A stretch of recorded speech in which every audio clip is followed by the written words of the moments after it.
Find out how you can succeed at work after you survive the pandemic. Join us for the Marketplace Shift, Work Shift online conference. The ongoing global pandemic has brought the world as we know it to a standstill. Economies are ailing, governments are teetering, health services are stretched, and individuals are living in anxiety. Believe it or not, this too shall pass, but as we heard a senior UK government official say, it was easier to turn off the tap of the UK workplace than it will be to put it back on. To put perspective on this season, we need to apply the words in 1 Chronicles 12:32, which says, "The men of Issachar had an understanding of the times and knew what Israel ought to do." The question is, what will our work-life reality be post this global pandemic? Will jobs exist the way they were packaged pre-COVID-19? Will work patterns remain the same? Will lifestyle balance be affected? Will some of us really have the jobs to go back to? Will some industries that employ millions still be viable post the pandemic? With this in mind, we need to put on our spiritual and strategic thinking caps so that we are not caught off guard and that life does not just pass us by. WorkShift brings you commentary, advice and know-how from industry and field experts that will give you better perspective and a distinctive advantage in the marketplace as we approach the new norm. Keynote speakers are Lord Michael Hastings, Leke Alder, Tonye Cole, Balaji Balogun, and our host Dr. Shola Fola Alar-Day. Other field experts will cover the following sectors: oil and gas, finance and banking, telecoms, industry, media, energy and technology. Don't miss WorkShift from Tuesday the 5th to Thursday the 7th of May 2020, exclusively on the Liberty Church London's YouTube channel.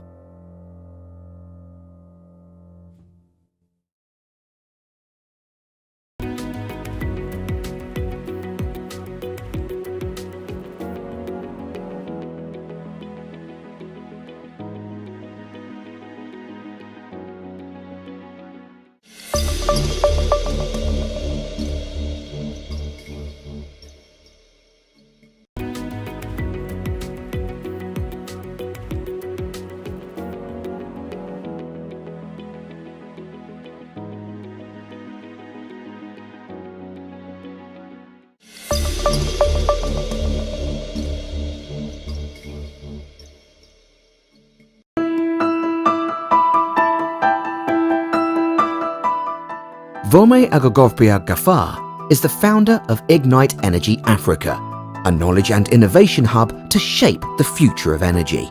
She has diverse experience working in the energy industry, from working as an energy specialist at Bulb, the UK's fastest growing energy company, to working as a management consultant. She has also worked at different companies such as British Petroleum, ExxonMobil and Google.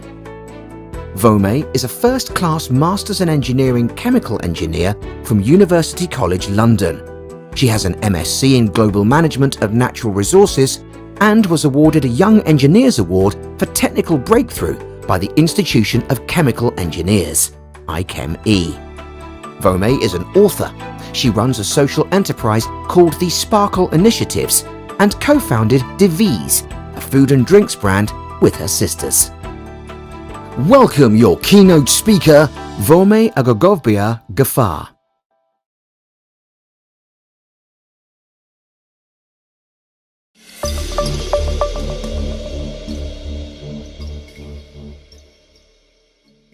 Hi everyone, welcome to the Marketplace Shift Conference.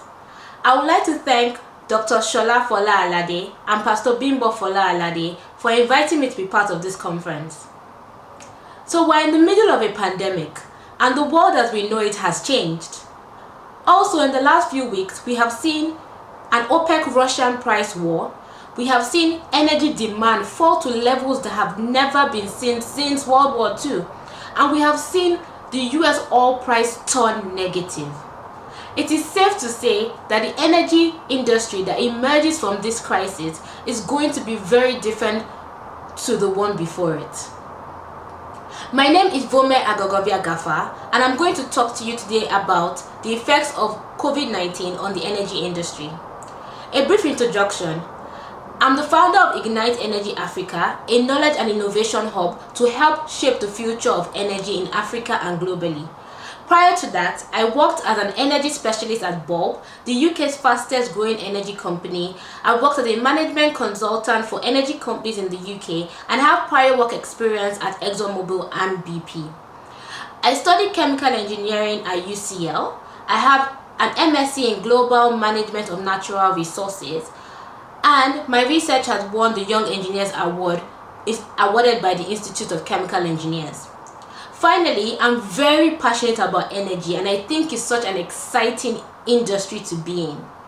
So I'm going to talk about the energy industry in general, the effects of COVID-19 on different parts of the industry, and opportunities that are going to come out of this pandemic.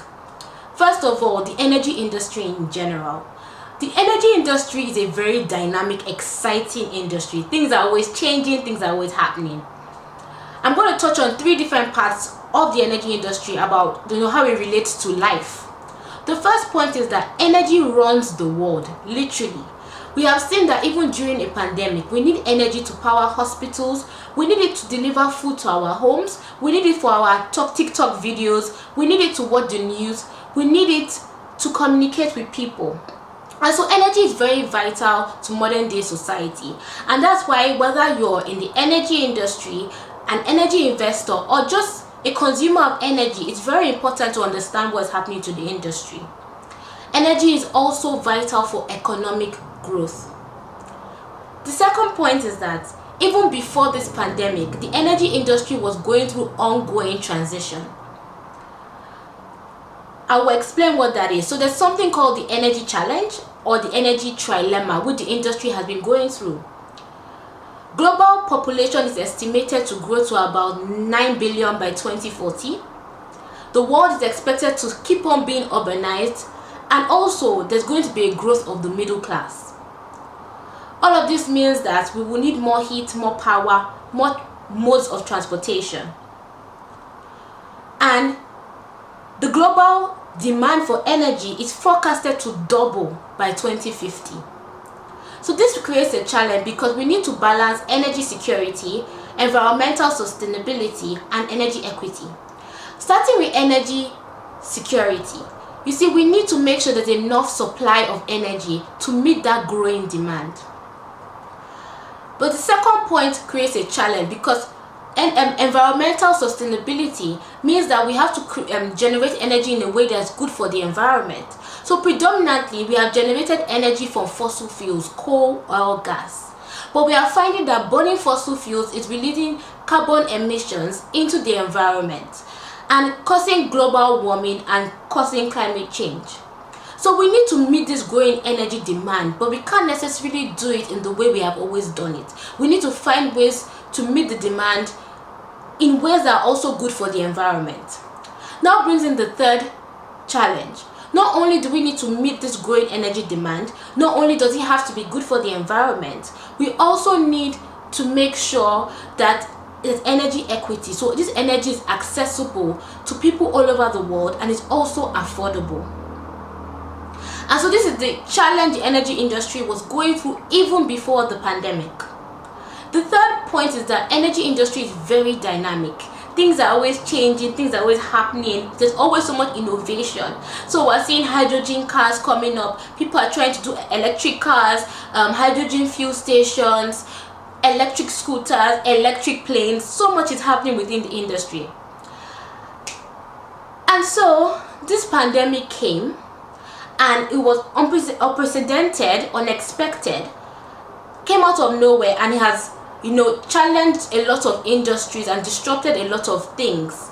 And then when you combine a pandemic like this to an energy industry which was already going through deep ongoing change, which was already so dynamic and things are moving so fast, and you combine them together, you create even more uncertainty, more challenges, but also so much more opportunities. And so now I'm going to talk about the effects of COVID-19 on different parts of the energy industry. I'm going to start with oil. So with oil, we have seen a dual shock from the supply and demand side for oil. Starting with demand. So demand for oil has dropped to levels that we haven't seen since World War II. Why is that?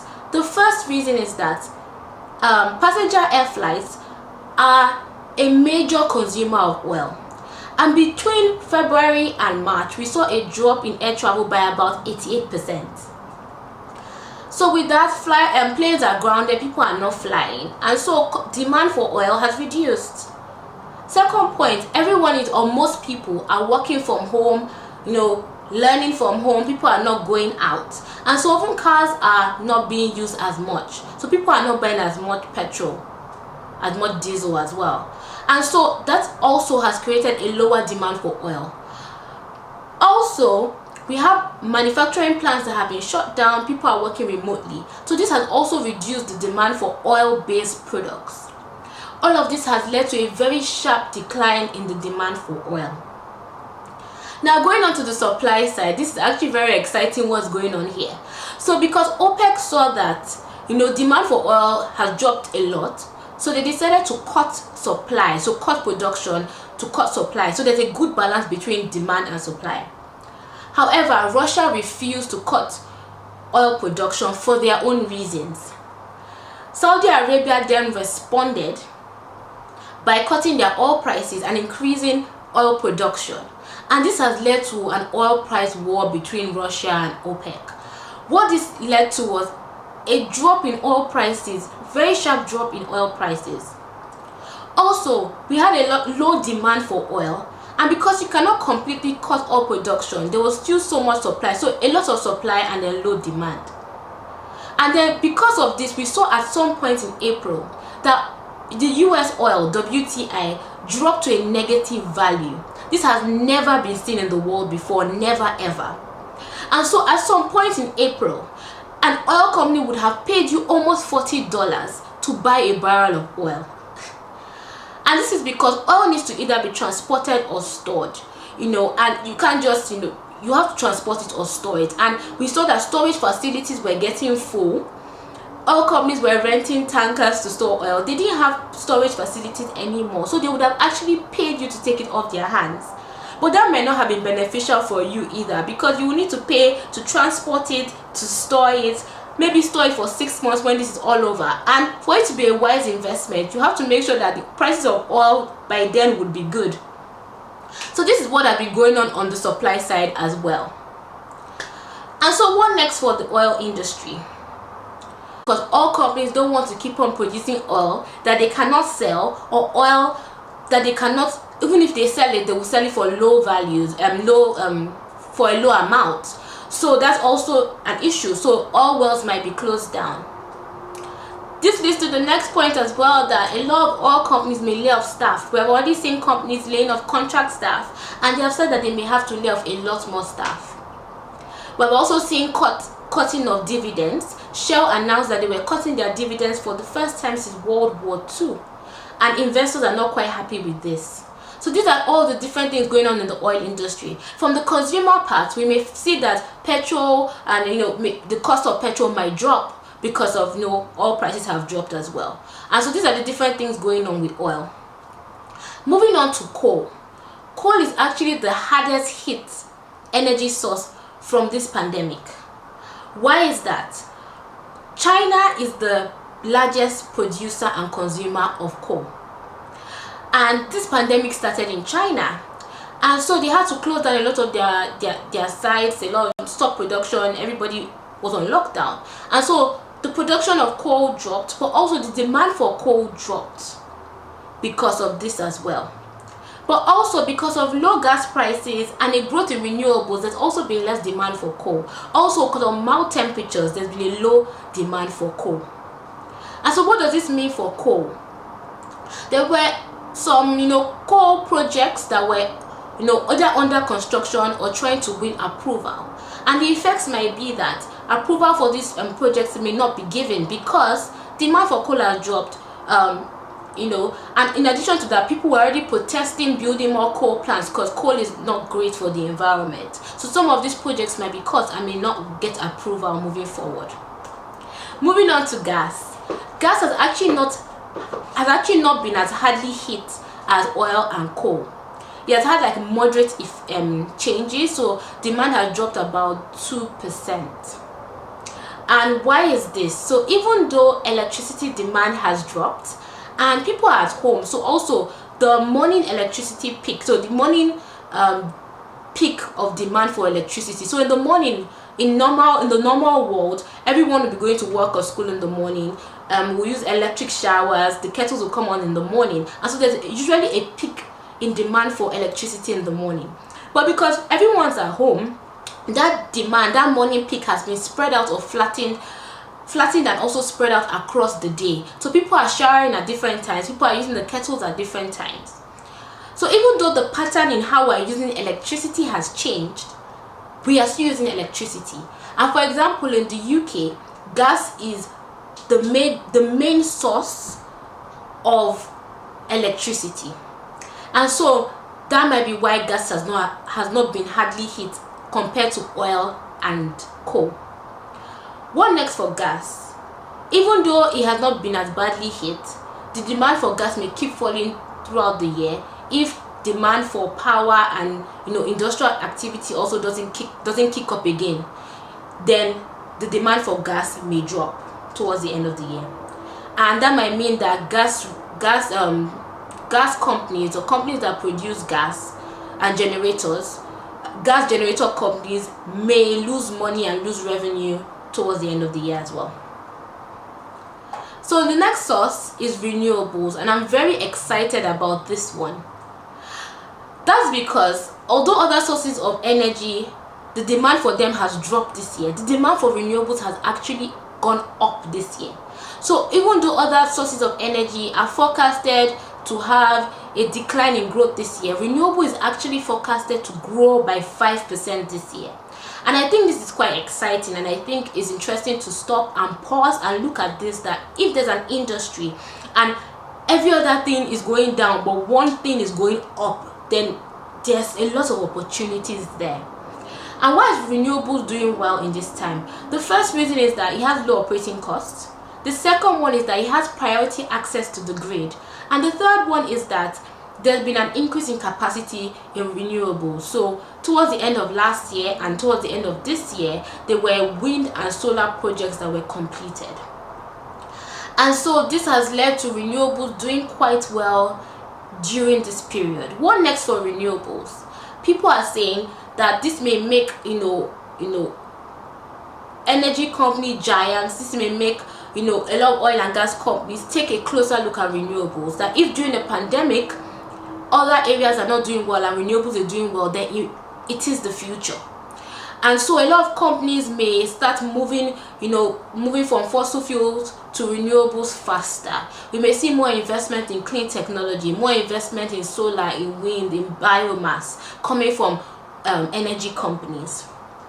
But also for renewables, future projects that were scheduled to happen might be affected. This is because things like wind turbines, solar panels are produced in countries like China, and also a lot of manufacturing sites have been shut down, so we may see delays in those projects being completed. The next one is nuclear.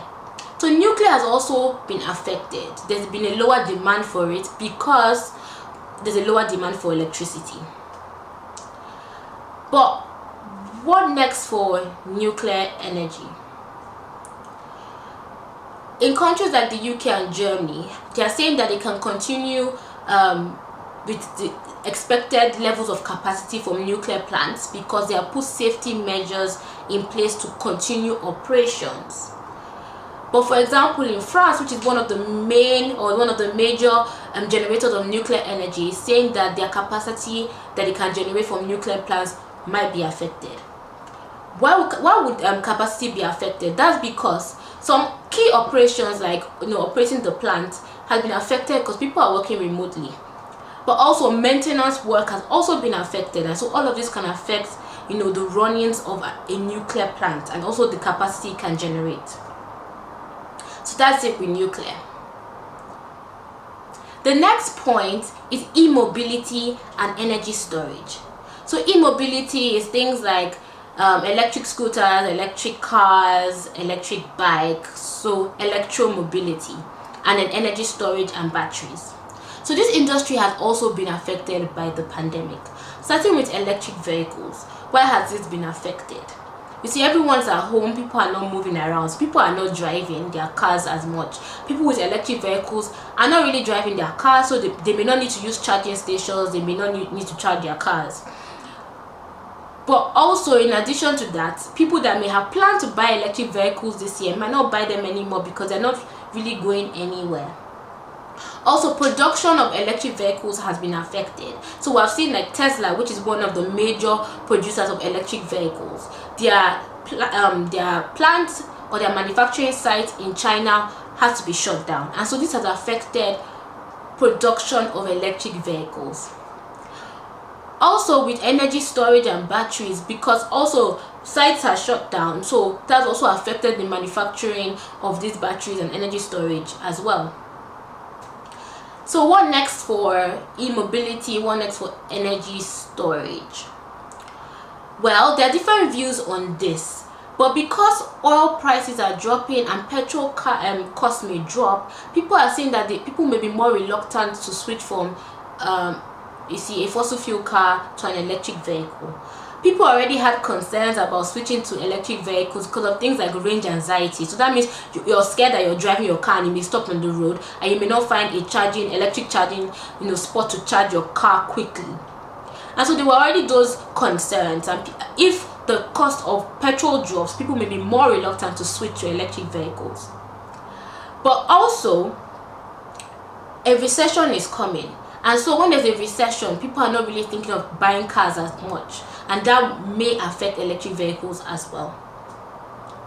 Now, going to energy storage and batteries. So because renewables is growing, and because more companies may start to focus more on renewables, policies may start to favor renewables, that will be good for the energy storage industry, because things like solar systems, solar panels, they need energy storage, and so energy storage may grow with that industry as well. So even if batteries are affected from the electric vehicle side, they may experience a growth from the renewable side.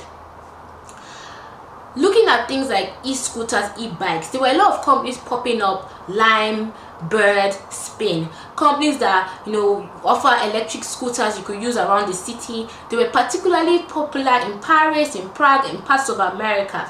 And because a lot of these companies were young startups, just trying to start out, this pandemic has been very hard for them. So people are currently not using electric scooters or bikes. No one's going out, and so they're not getting revenue, and that's been hard for them because they're startup companies. So we're seeing a lot of them having to lay off almost half of their staff. They're not sure if they'll be able to continue after this pandemic, and so this is how it has affected the e-mobility and energy storage industry. Next, we're looking at carbon emissions. So I guess this is the good part, that even though energy demand has dropped, because we're not currently flying, a lot of manufacturing sites are shut down and energy demand has dropped, carbon emissions has actually fallen this year, which is so unusual. It rises year on year, and it has fallen this year. It has actually estimated to fall by about 8% this year, and that is fantastic. It's great for the environment, so that's a good part. So I've looked at different parts on how this pandemic has affected the energy industry, and I'm looking at how people think it's going to affect energy policies. The first thing to look at is that it had been forecasted that the oil demand will peak by 2023. And what the International Energy Agency is saying, that because of this pandemic, oil demand may actually peak before 2023. So they're actually saying that this pandemic may be the final kick in transitioning the energy industry from fossil fuels to renewables, which is exciting. And so this is what people are saying, that policies may start to favor renewables more, electric vehicles more. And you see, so even if petrol cars are cheaper and people still want to use them and not buy electric vehicles, the UK government might start putting policies in place like subsidies, fundings, to drive people to acquire electric vehicles, because it's better for the environment and because they want to grow the renewable sector. So they may actually put a lot of policies in place that favors that industry. The second thing is that we have seen an unprecedented alignment between G20 and OPEC. And this may be very good in the medium to long term for collaboration on policies for energy security and economic growth. The third point is that people are suggesting that clean energy should be the center of economic growth after the recession. That if we focus on clean energy opportunities in that area, it will create a lot of jobs, and it will also be good for advancements of society, economic prosperity, and technology. And so now I've spoken about the energy industry in general. I've spoken about how COVID-19 has affected different parts of the industry. Next, I'm going to talk about the opportunities, and I'm very excited about this because a lot of challenges comes a lot of opportunities, and as an engineer, I love to solve problems, so I'm excited about solving the problems that come out from this pandemic. So I'll look at opportunities in two areas. I'll look at it opportunities in Africa and the opportunities in Europe. Starting with Africa, the first point is energy access. You see, energy access is important to manage a pandemic, to make sure there's quality healthcare and for good hygiene. So in some countries in Africa, we still don't have constant electricity. We still have interrupted power supply. And we even have rural places where they don't have electricity. With a pandemic where you need isolation camps, you need testing centers, you need hospitals and healthcare centers, you need 24/7 electricity in those places. So, for example, you can have someone on a ventilator, and if power is cut out, if the virus doesn't kill them, then that will kill them. And so you need 24/7 electricity in rural hospitals, in isolation camps, in hospitals, in healthcare centers as well. Also, we need electricity to pump clean water in different areas for good hygiene during this period and beyond. Also, we need an energy access to get information on the news, on social distancing, to contain a pandemic and for good global health. And so energy access across Africa is a key opportunity, and this can be done in different ways. One is solar with battery storage. How you can do this, you can deploy this to different rural communities, and this solar with battery storage can be used to power rural healthcare centers. It can be used to pump clean water in different areas, and it can be used for communication. The second one is mini grids and off grid. So off grid energy is energy that's generated off the main grid. So this is decentralized energy that is generated closer to where it's used, off the main grid. And with off grid and mini grids, you can generate it from waste material, you can generate it from geothermal, solar, biomass, and this can be used to power isolation camps, healthcare centers, testing centers, and they are actually cleaner and more reliable than diesel generators. The third point, microgrids, which can be a longer term solution. So the World Economic Forum has said that microgrids may be able to power the future energy demand. And how microgrids work is that it can power neighborhoods, communities, villages. So it connects a neighborhood to a localized energy network. This energy is generated from distributed energy. So it's generated from distributed generators, renewables, batteries off the grid, and it can power communities separately. It can also be connected to the grid if need be. And so this can bring energy access across Africa, which is going to be very important for the future, in managing future pandemics, for global health, for communication, for economic growth. The second opportunity I see in Africa is, you see, with the pandemic, we are trying to develop a vaccine. And if a vaccine is developed, it will need to be stored and transported all around the world to make sure people are vaccinated. And so the opportunity I see here for Africa is making sure that enough cooling systems, storage systems, cool transportation systems, so energy systems that can store the vaccines and can transport it all around different African countries. It can take it to Zamfara, it can take it to Gombe, it can take it to different parts of Africa. And so this is a great opportunity to develop those systems and make sure it can travel far and wide, and it can deliver the vaccine in a good state. The third opportunity I see is integrating energy access with agricultural value chain. So during this pandemic, we have seen that food supply is very important, you see, and we have seen that food supply has been disrupted because of travel restrictions. People are working remotely, social distancing, so there's been disruptions to agriculture. Now using Nigeria as an example, if fruits and vegetables are grown in Jos, and usually they are transported to Lagos in a certain amount of time, but because of a pandemic and travel restrictions, social distancing, all these different things, the food cannot get to Lagos in the time it will normally get there. So what is going to happen? We may see that a lot of food will end up getting spoiled, end up becoming rotten, because of we don't have good storage systems.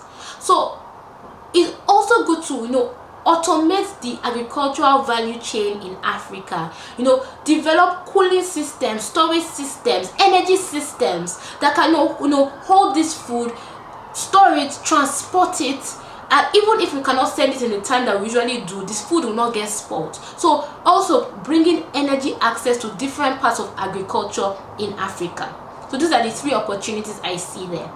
Moving on to Europe. Europe may not have the problems with energy access or great storage and energy systems for agriculture and vaccine, but there are certainly a lot of opportunities.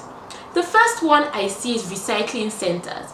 So we're using a lot of face masks, we're using a lot of gloves, people are using disposable packaging, we're using so many things this period because of hygiene, so people are not using things multiple times.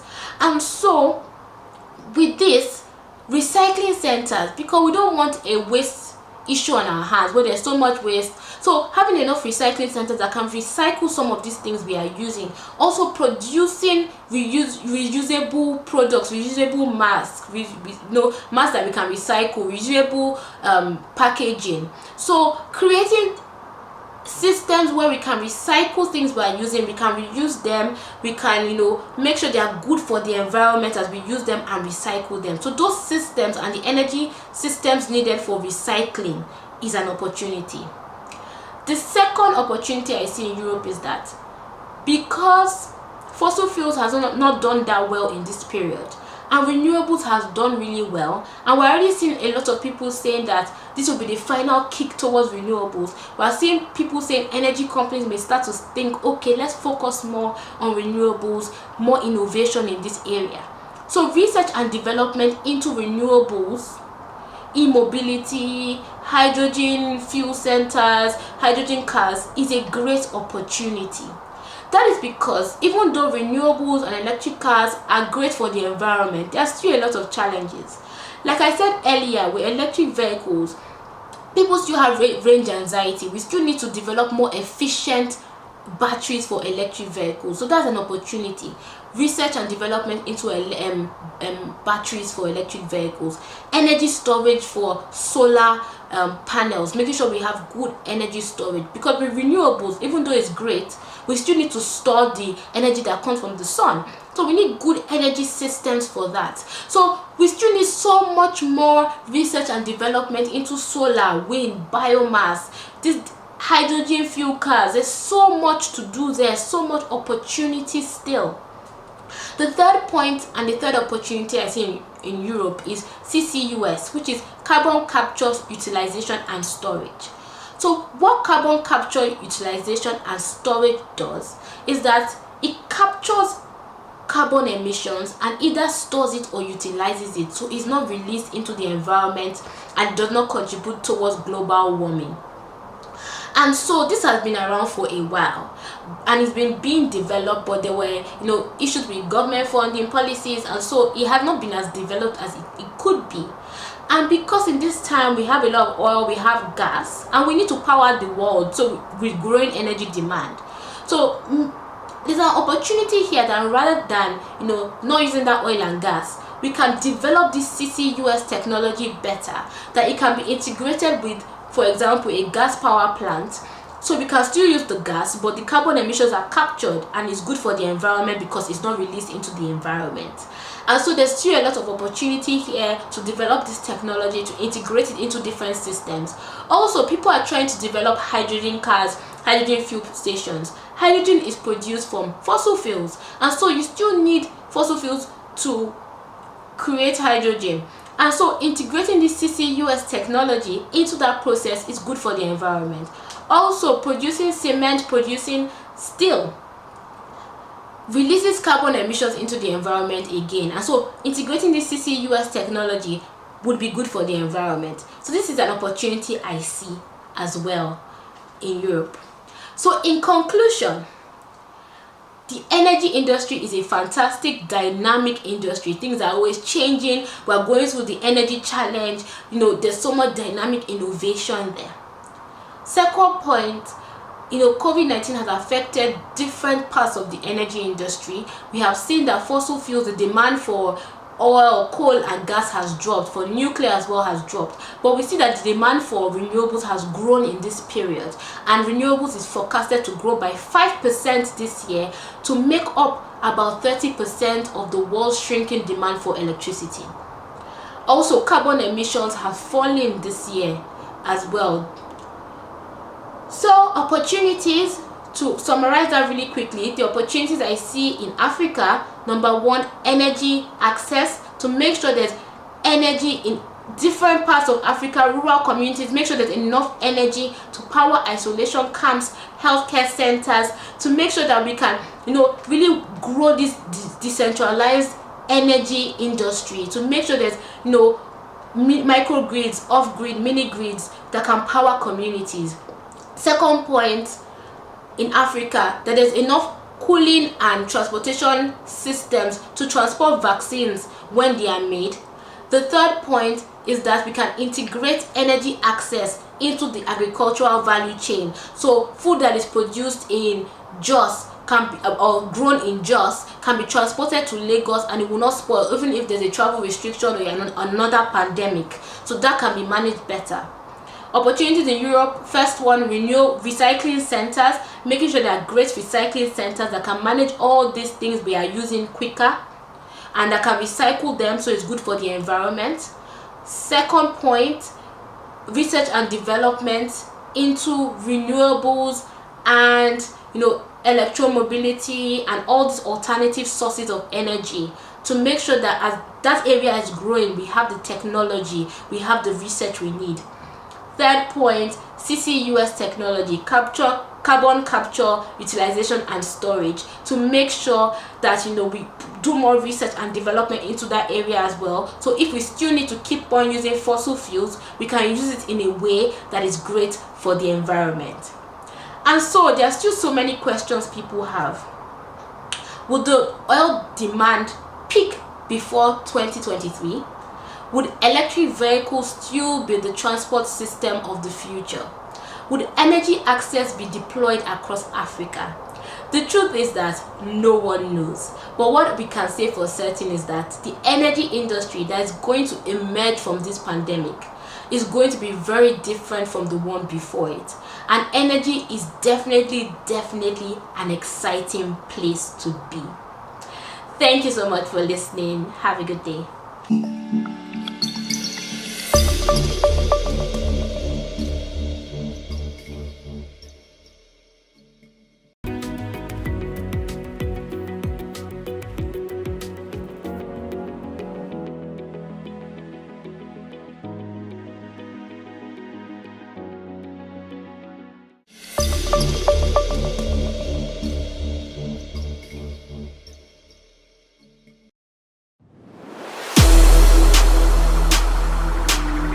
When man says there is a casting down, our God says there is a lifting up, even in this pandemic.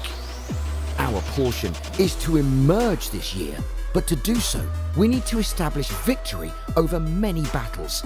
And in our season of victory, we'll be equipped with strategies that will see that we emerge victorious. You really can't afford to miss any episode of the 5-part series Strategies for Supernatural Victory, as our lead pastors Dr. Shola and Pastor Bimbo Fala Alar-Day take us on a journey to ultimate victory. As a further antidote to the global pandemic, we bring you the Marketplace Shift conference, ably hosted by Dr. Shola Fala Alar-Day with the faculty of industry leaders and field experts to address the new norm in the workplace post-COVID-19.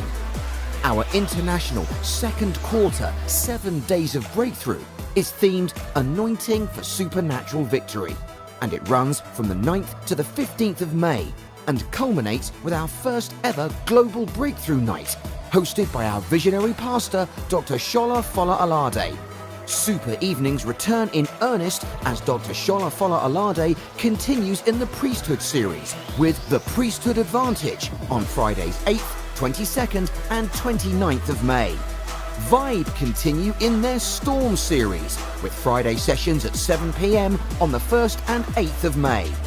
The Liberty Kids Annual Conference, Future Me, holds online at 5 p.m. on Sunday 17th of May 2020. Get your kids dressed in their aspirational roles as they join the must-attend interactive conference. Liberty Tribe, our teenage ministry, have their worship lounge on May the 2nd from 6 to 9 p.m. Don't miss it. Enrich, the marriage and parenting ministry, rounds up its premarital preparation course this month and hosts the first ever online marriage course, a 7-week course designed for married couples to invest in their relationship and build a strong marriage. Next steps at the Liberty Church. Connect 1, the first phase of our membership class, takes place on Sunday the 3rd of May, whilst our first Serve team member training is at 3 p.m. on the 9th of May. To develop your growth and maturity in Christ, this month register for Master Life, which runs in small groups every Sunday at 9 a.m. There are several prayer initiatives running online at the Liberty Church. From the inception of the lockdown, our lead pastors have led prayers on Instagram and Facebook at 7 p.m. daily, and this continues in May. Our corporate online daily prayer sessions held at 6 a.m. Monday to Friday and 8 a.m. on Saturdays and bank holidays. Liberty Ladies run the Esther prayer meeting on Periscope. To join, search for Prayer at Esther's Company. Prisoners Prayer Day online is at 1 p.m. on Sunday the 10th of May. Finally, Vibe are in a 40-day season of prayer and fasting, where they have prayer watches every hour of the day. If you're a young adult, do check the Vibe socials for further information. Remain on or join the Liberty Train this month and thank us later.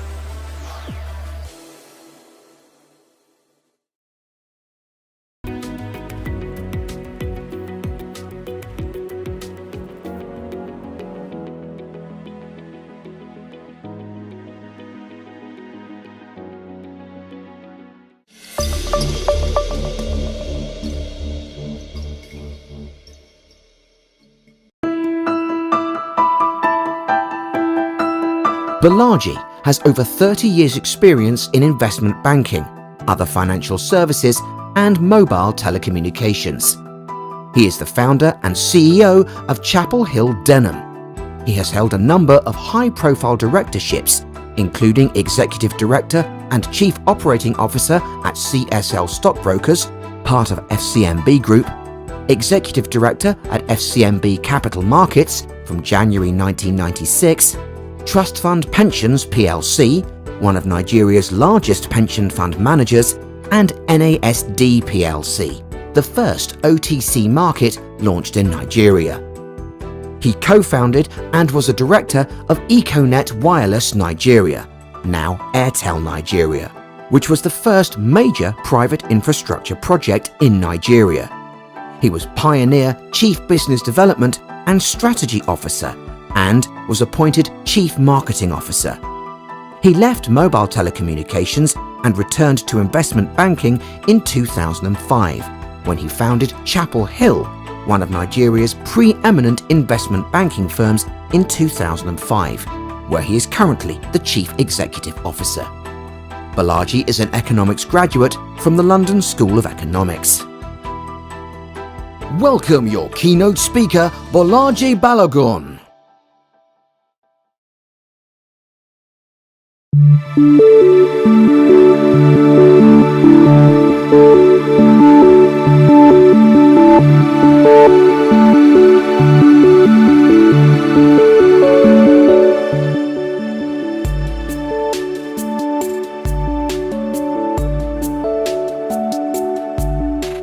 So I started, the year very early in Asia, specifically in Hong Kong.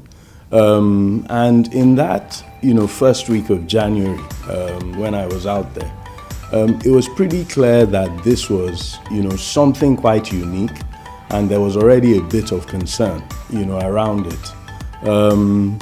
So as I got back, to Lagos, my thought process was, perhaps, there wouldn't be another opportunity to go out to Asia this year for the business that I was pursuing there. I really wasn't thinking about the impacts in terms of our business.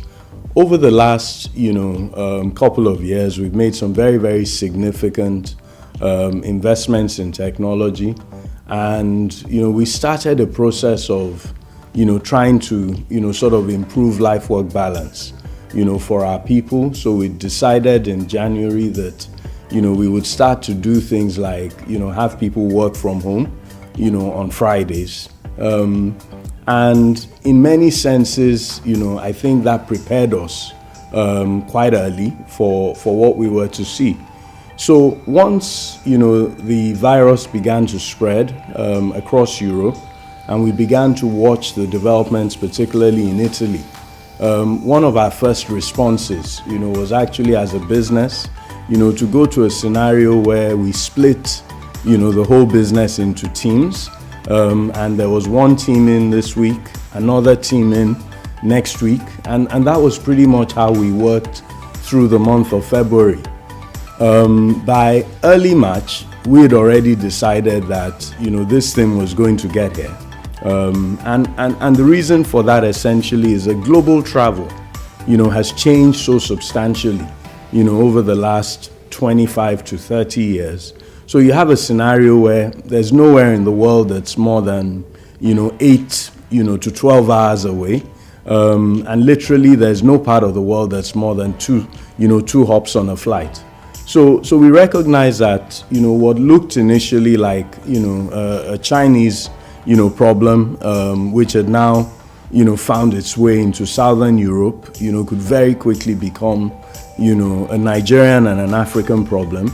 And the one recognition that we had was that while we lived in Lagos, a city that, hopefully had learned from, the, scars and the experience of Ebola, and a city which managed Ebola quite well.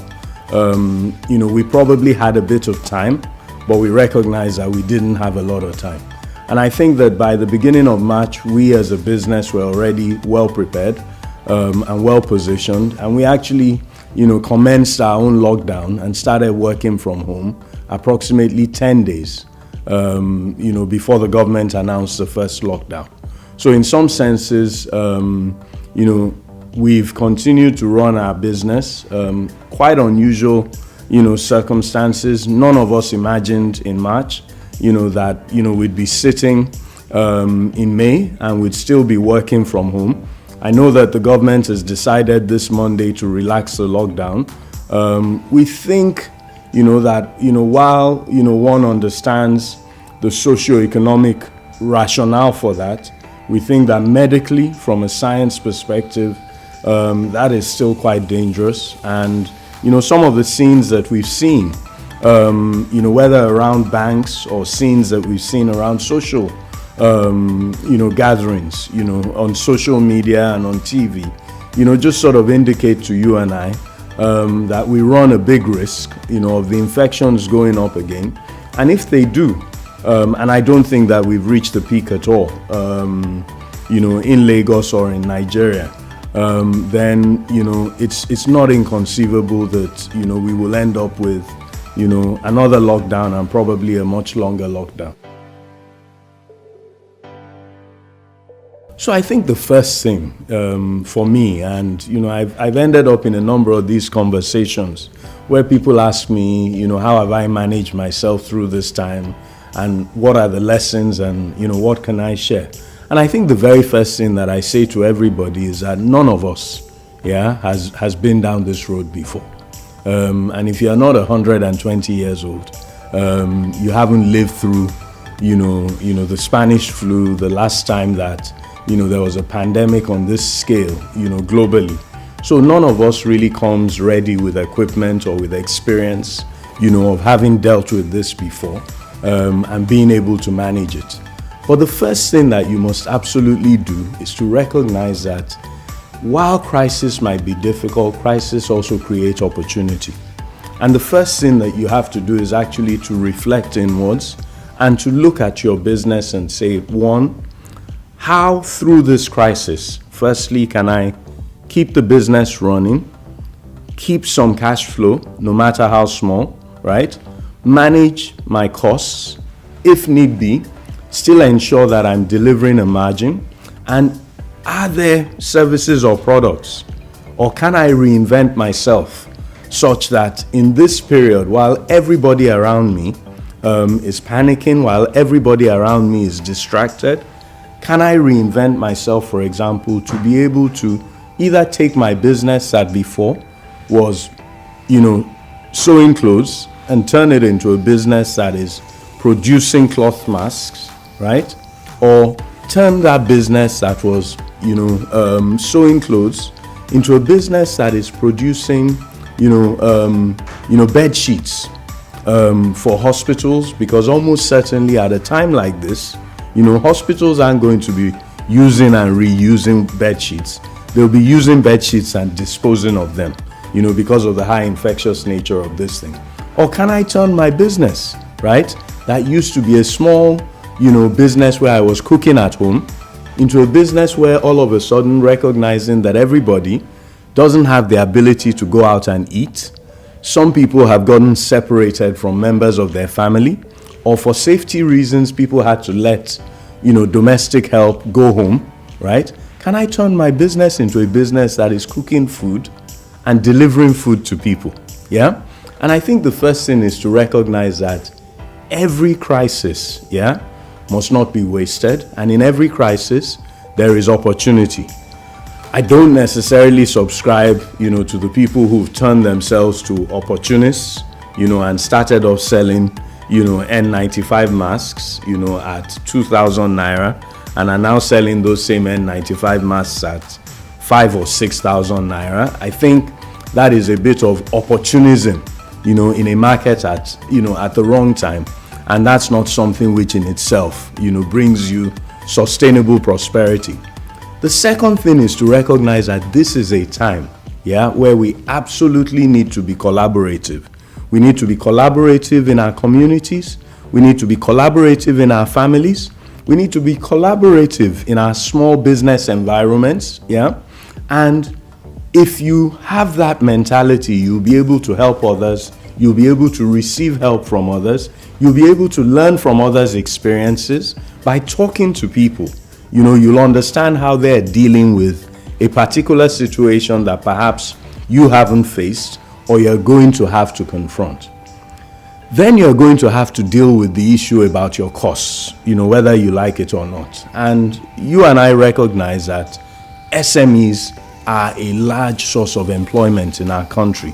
And it might be small MSMEs hiring 3 to 5 to 10 people, or it might be larger SMEs hiring north of 25 people and probably up to hundreds of people in this country. And they constitute a massive bedrock of the economy. Unfortunately, the support systems don't exist in our economy beyond 1 or 2 palliatives, that have been announced by the central bank, where people are looking to get cash flow into SMEs. But the issue with SMEs at this time actually is that, a business that is struggling to generate cash flows cannot service debt. So giving them more debt, right, perhaps isn't the solution. This is a time where we need to be looking at how we create facilities that can get, either convertible, type instruments or equity, or even grants, flowing into these businesses. Because the one thing that you must do is to recognize that for the first time, a massive healthcare issue has gone from being social into economic. And certainly in my own, thinking and training, we always all thought of, healthcare as social.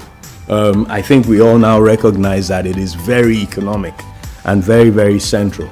And what you're going to have to do is to help people essentially, with structures, with facilities that essentially buy you time through this period. It's to recognize that this is a period also, where everybody will need to watch their cost structure. So absolutely don't spend anything or any money on things that are unnecessary. This is not a time to be investing unless you are investing on technology that allows you do your business, or you're investing on data. this is absolutely not a time to be investing. It's a time to slow down investments. Is to keep cash as much as possible high. It's a time when you have to look at your people and you're going to have to make some honest decisions. Yeah. And those honest decisions, require a lot of open communication with your people. And there'll be many scenarios where people will tell you that,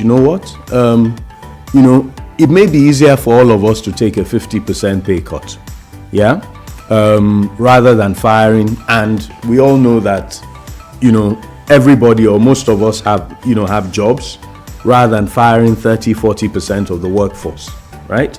And this is a time that you're going to find that everybody comes together as one incredible humanity, recognizing that this is a problem not about me or you. It's a problem about us, and we all have to face it together. And you're going to find that the best of mankind, the best of people, really comes out in this period, and people are prepared to make some very, very large sacrifices. But you will only get there when you communicate openly. The fourth thing to my mind that is also important in this period is that people just need to keep talking and communicating. But you also need to focus on the right, things and positive messages. I found this period, an incredible time where, I've, spent any spare time I have reading a lot, right?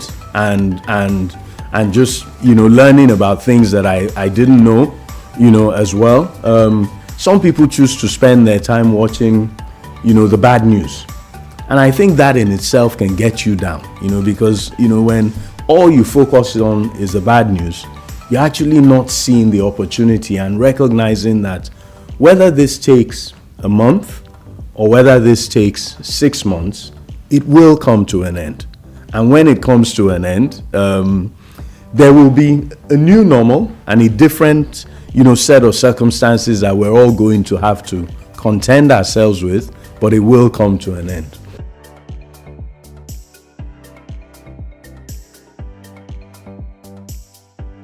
I think that technology can be additive.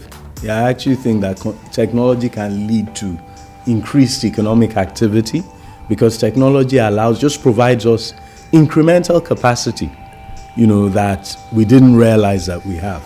And the one thing that everyone must do is to recognize now that if they were ever scared of technology, they need to get over that phobia.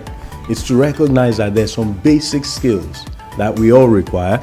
It's to recognize that for the next 12 to 18 months, until a vaccine, for example, is widely commercially available across the world. And a vaccine can get to the US and the UK pretty quickly, but it may not be widely available across Nigeria, for a year and a half.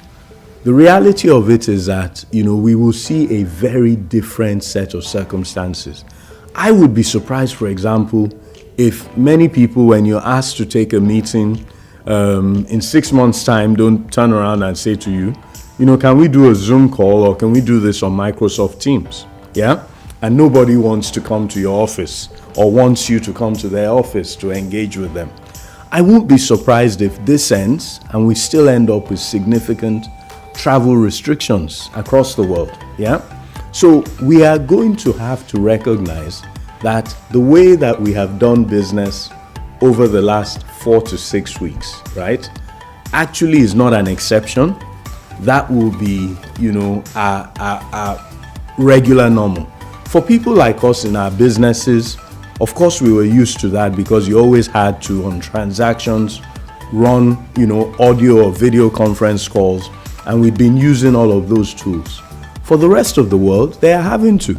I mean, one of the most amazing things for me, is, for example, getting on, house party, my whole family, including my 86-year-old father, and we have people in, 3 parts of the world, right? And we're all on a video, right? Because it was my brother's birthday, a couple of weeks ago, in April. One of the other amazing things is just, sitting and talking to everybody, including, people who have never, realized, the incredible power that their mobile phone has. And, I found it so amazing. Somebody picked up the telephone the other day and was praying for me, And, I didn't understand why. And he was an older man, and he was saying to me that when we introduced GSM in Nigeria in 2001, he didn't recognize the power, of the mobile phone. And that, just seeing what he's been able to do with his mobile phone in the last 3 to 4 weeks, for him is, quite life-changing. So our new normal is going to be one where we're very, very comfortable, all of us, no matter the generation, no matter the age, no matter the type of business we do, whether formal or informal, with technology. It's going to be an environment where most of our banking commercial transactions are done by mobile. Some of us, still very old-fashioned, used to like to write checks. Never imagined that there'd be a scenario where, for example, clearing, would be unavailable in Nigeria. I think we all understand that now. The scenes that we saw across banks over the last couple of days just tell you and I that in spite of the incredible work that our best banks have done in this country, there's still a lot of work for all of us to do, because there's absolutely no need today for anyone to need to get to a banking hall. Just as in our businesses, there's absolutely no need for you to come and see us. We've been raising bonds, we've been selling commercial papers during this period, and work is going on, and you can do all of that in digital environments. So both large businesses as well as much smaller businesses are going to have to travel this digital journey, and that's going to be a big part of the new normal. A big part of that new normal is that we may see each other and we may not be able to hug each other and kiss each other like we all used to. It doesn't mean that we care less about each other. It just means that we're being sensible.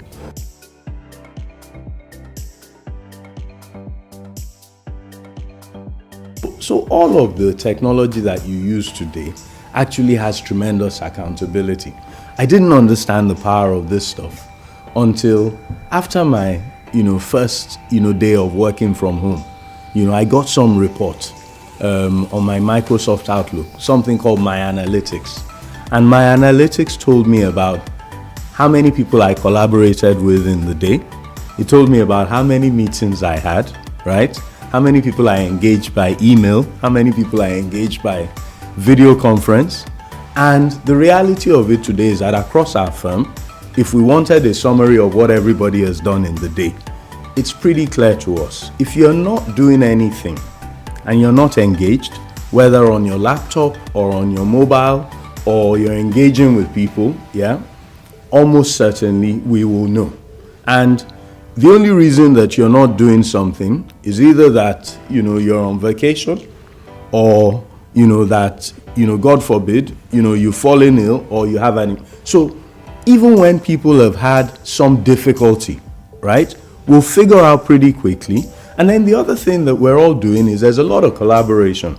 So we all get on a Microsoft Teams call early in the morning, and people dial in from our offices in from Abuja, Accra, obviously all of them at home, and they dial into this call, and we start off the morning, just with our people providing us an update, around the macro environment, around, any health updates, any government updates, and so on.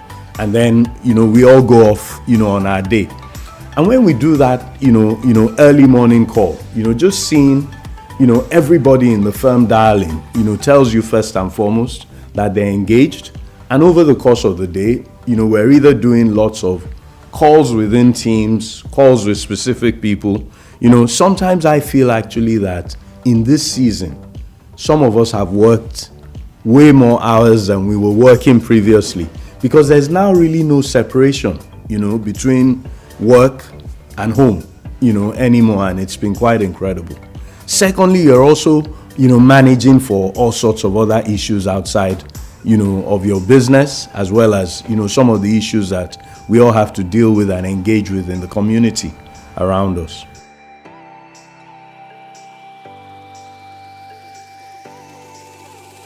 So what I will say to you actually is that all of us are going to have to recognize that there will be some realities, and we are going to have to contend with, a difficult period economically.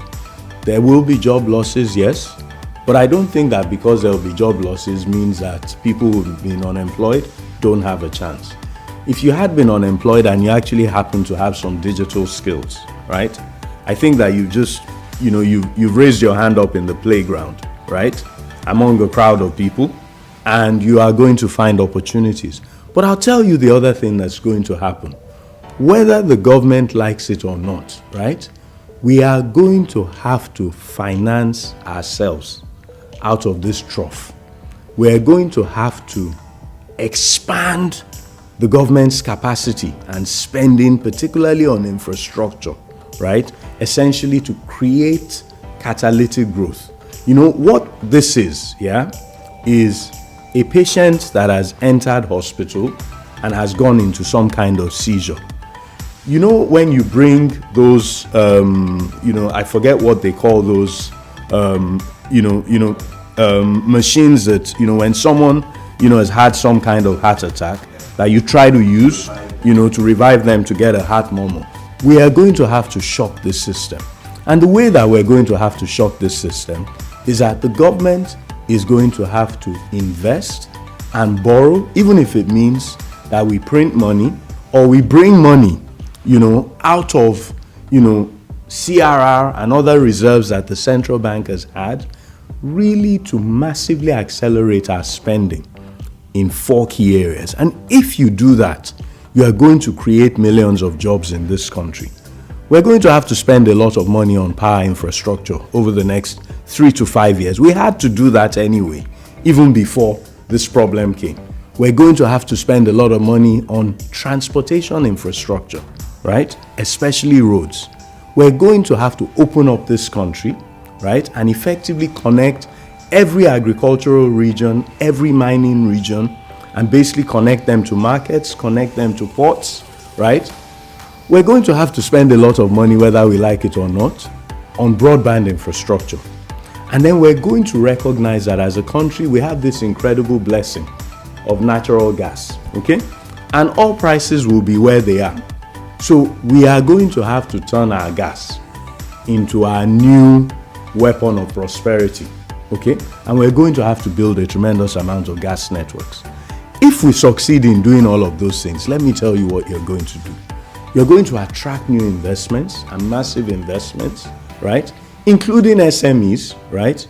Into agriculture, into manufacturing, into mining, into retail, into education, into healthcare, into security.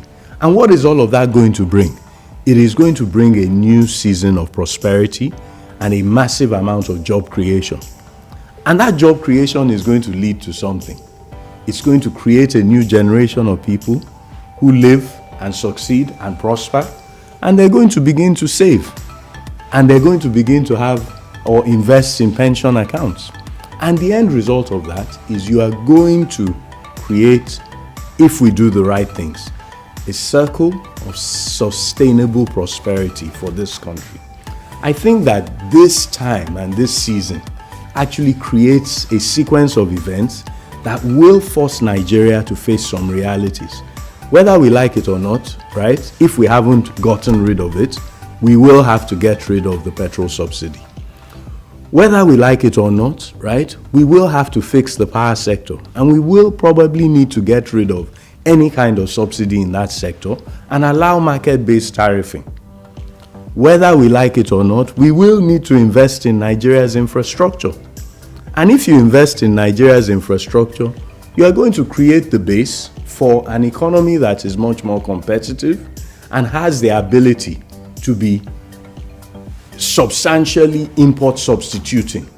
And that will change our import bill. And we could actually find ourselves going from being a substantial net importer into a substantial, exporter. But at the very worst, we will deliver food security. And when you do all of those things, you are going to create jobs, you are going to deliver the macro and price stability that central bank governors have been hunting for, right? When it was quite apparent to me, to many of us, what we should have focused on, which was just invest in infrastructure. And that investment in infrastructure is also going to lead to massive investments in housing. And all of those things are going to create a massive amount of jobs. So this is an incredible time for economic leadership, and it's economic leadership and brain power that is going to get us out of this problem. But honestly, I am not panicking. I think that people just, need to recognize that we will need to trade our way out of this hole, and we can do so. And if we do so, we will carry tens of millions of people in this country out of poverty over the next decade.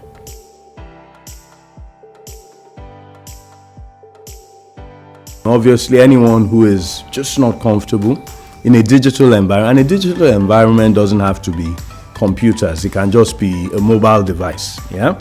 Anyone who's not comfortable in a digital environment will struggle going forward.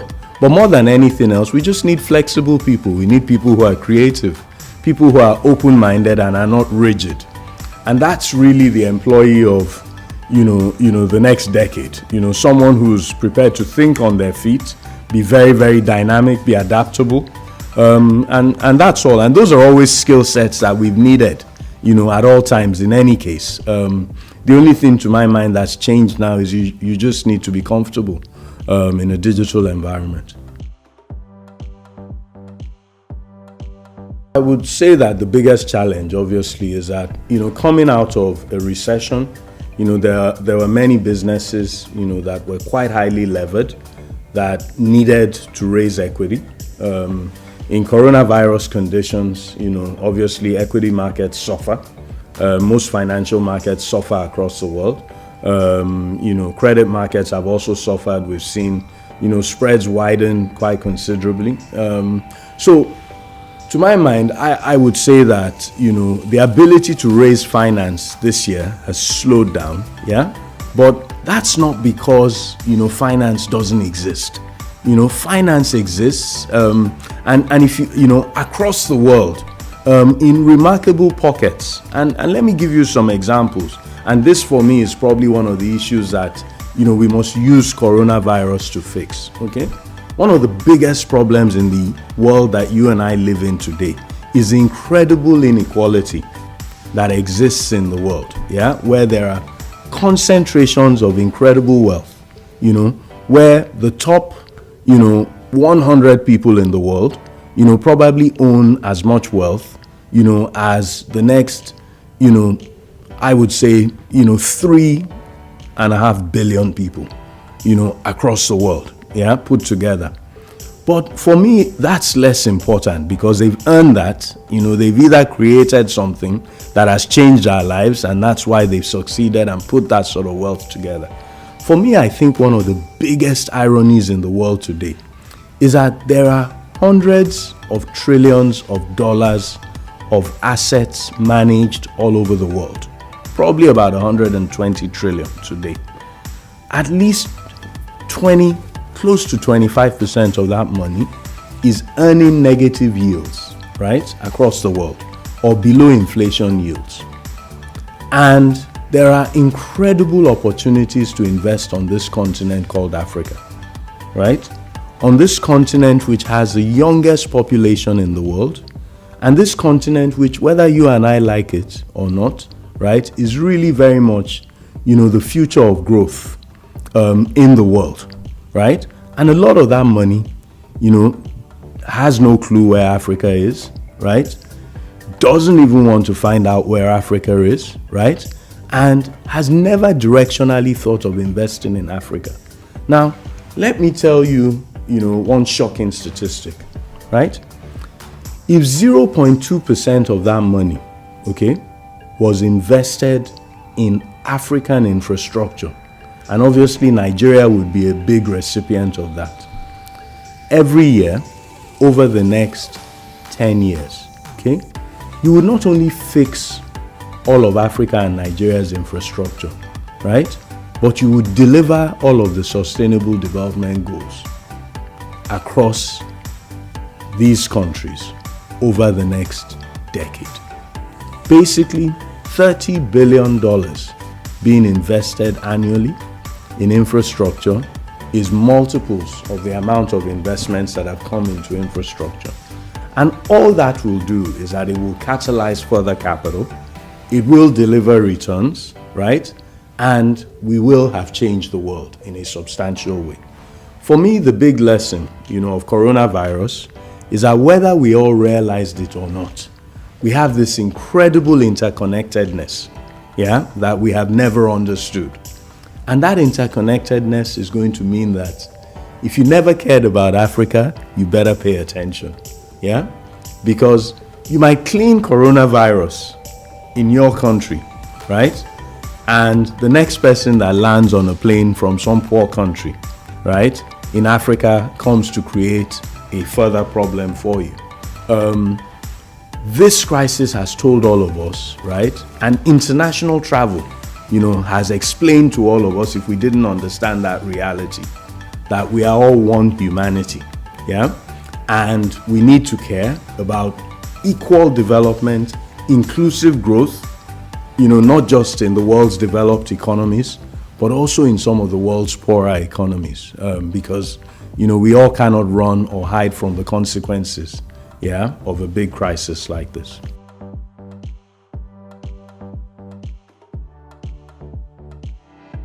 Today, I would just, advise you to be brave and courageous. So what would I do, right? I would go out on Twitter, or I would go out on LinkedIn, or I would go out on Instagram Live, and I would either put a deck together with that idea, right? Or I would do a short video talking about the idea, and you'd be amazed what will happen. Somebody will see it, This time, the other thing that this time has bred is that we all have a lot more time and attention, Somebody will call you and say, I want to talk about that thing a bit more, And it's incredible how in this season, even, for me, I've seen opportunities like that. I've seen incredible talent and ideas like that.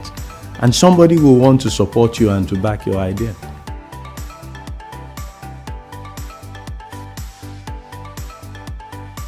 An incredible amount. So firstly, I think this time has told me about everybody's integrity, And, working from home, for example, working remotely, to a large extent is all about integrity, accountability, responsibility.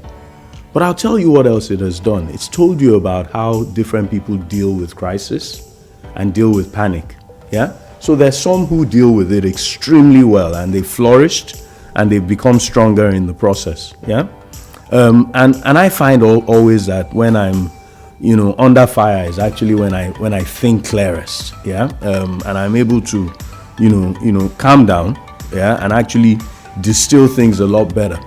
And I've also seen the ones that have become completely ragged, I've actually seen the ones that are terrified, and they don't want to engage, they don't want to talk. And you see that they're probably dealing with, a variety of issues. This season has told me a lot more about my people. By God's grace, we'll all get through this season. But, certainly I would say that any employer understands their workforce a lot better.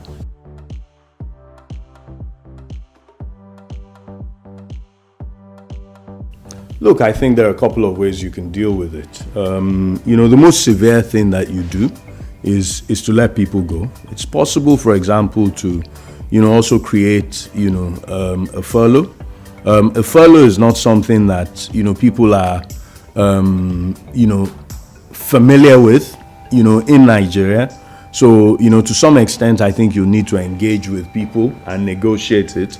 You could also decide, for example, that you take the 60% who you don't think are mission critical to working 1 or 2 days a week. And if people are working 1 or 2 days a week rather than 5 days a week, then, implicitly, and impliedly, you've cut their salaries by 50-60%. And there are a variety of things that you will do. I think the one thing that I would say to everybody is that it's a period to be humane. It's a period, to really be considerate, because all you're just doing as a business owner, if you don't make the right decisions, is you're just increasing the amount of pressure on yourself. And in some instances, you're making yourself a target. And we've also seen real instances, of hunger, of desperation in our environment.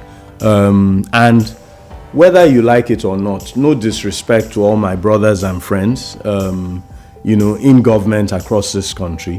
But, for more than 25 years, I've been convinced, that, the private sector, really represents the government in Nigeria and in many parts of Africa. And this is a time for business leaders to lead. This is a time for business leaders to understand that, they can be so much more, than business people focused on profit. And you're going to have to make some very, very thoughtful decisions around how you deal with, your work and your staff.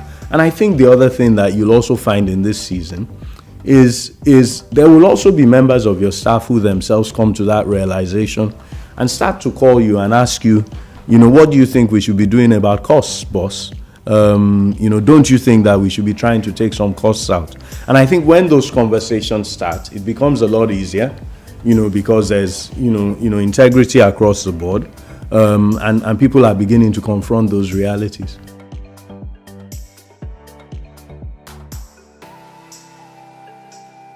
I think there are 2-3 things that, will change.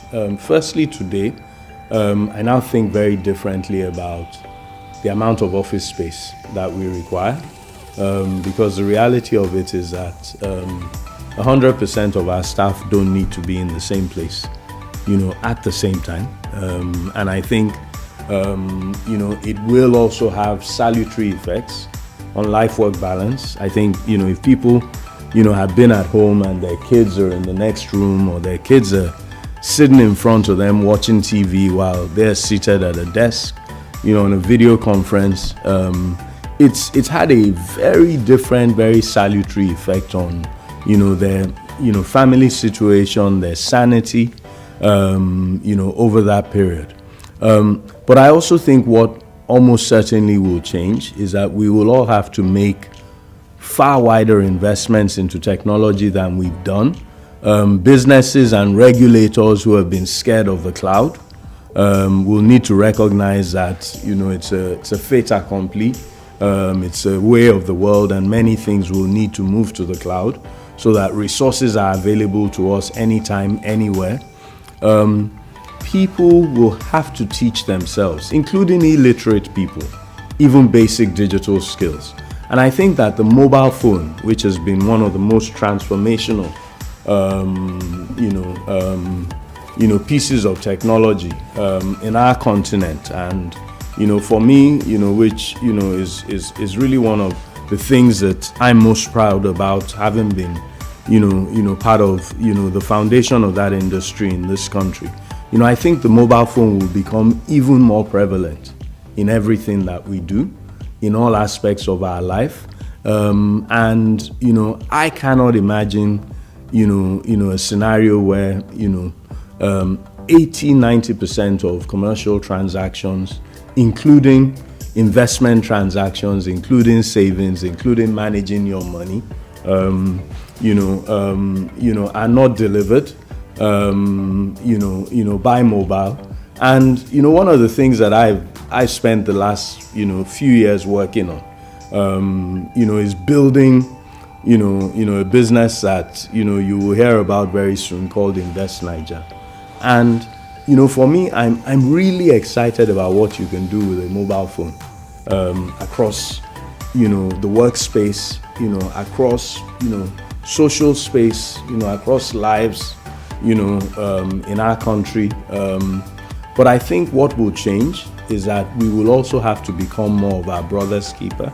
We will have to become a lot more thoughtful. I think each and every one of us is going to have to think about, what we do at, with our votes at elections, irrespective of whether politicians turn up and give you 1,000 naira or 2,000 naira or a loaf of bread.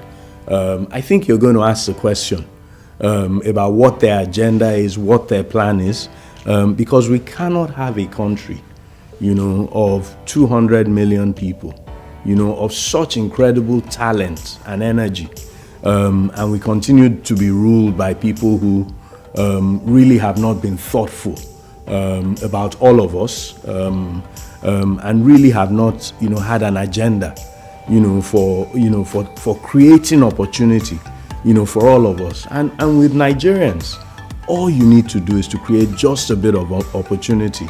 There's a very strong entrepreneurial culture and work ethic, that we all have, that will change.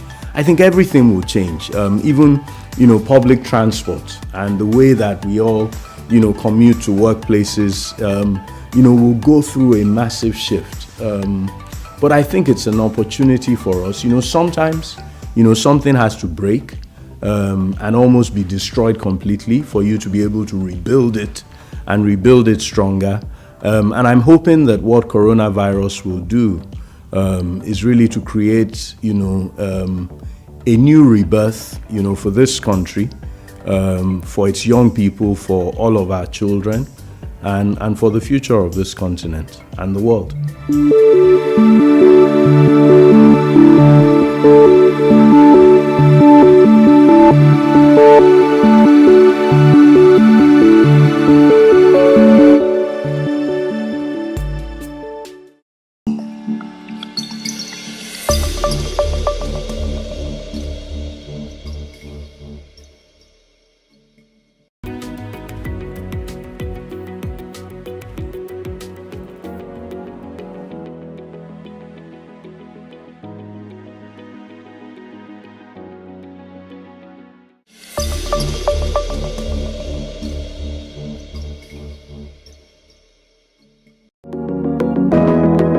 Hello, ladies and gentlemen. I'm here to welcome you to the Marketplace Shift Conference.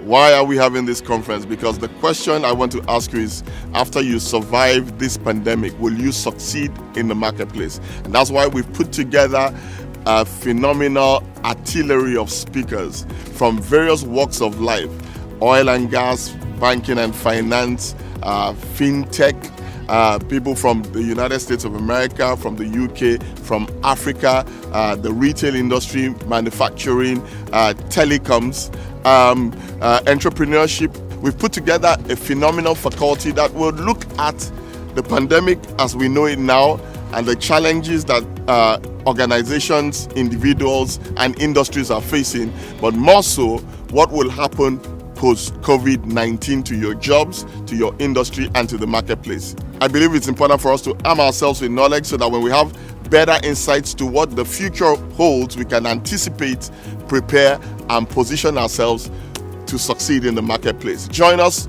in the Marketplace Shift as we listen to experts in their various fields that will prepare us to succeed post-COVID-19. I see you emerging victorious.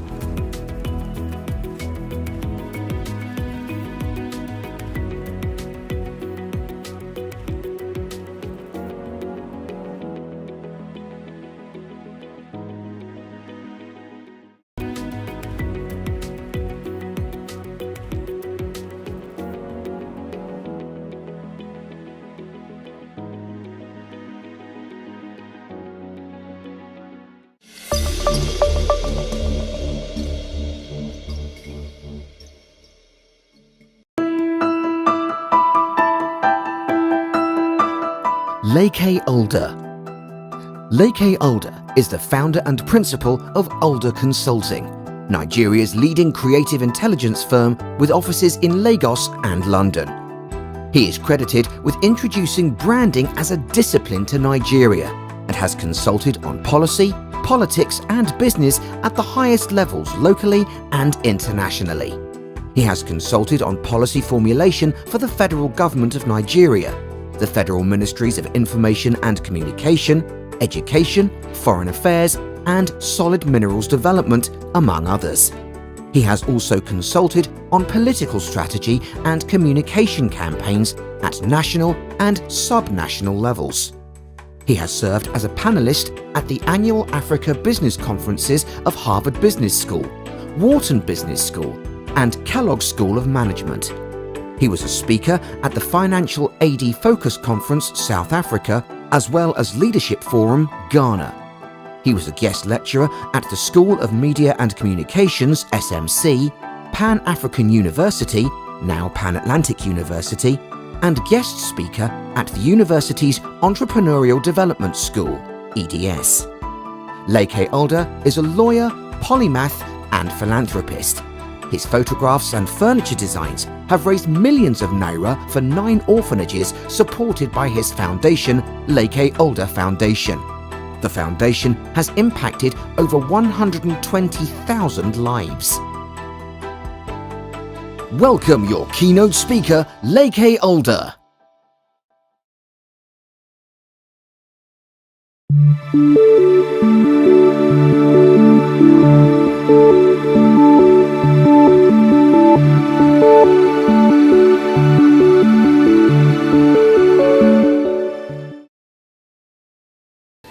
My name is Leke Alder. I'm the principal consultant of Alder Consulting, a brand management consulting firm with offices in Lagos and London.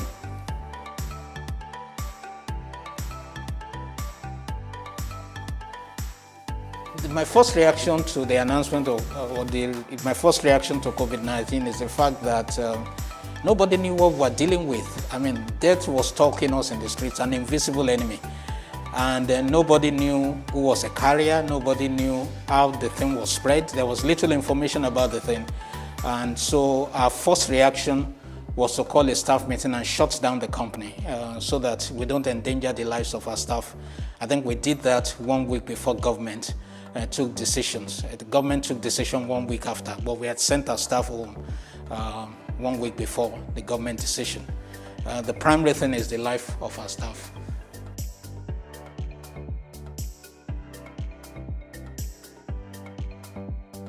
Well, everything has changed. For one, I'm doing an interview for the first time, like a masquerade. That's unprecedented. My doctor insisted, you know. But everything has changed. What we've done is that when we shut down, we're used to working remotely, but we relied more on working remotely. And then there was collaboration all across the nation, you know, different people in different places working together. So that has changed. We're no longer in the office, so there are some things that we take decisions on physically and collaboratively, but we could not do any of that.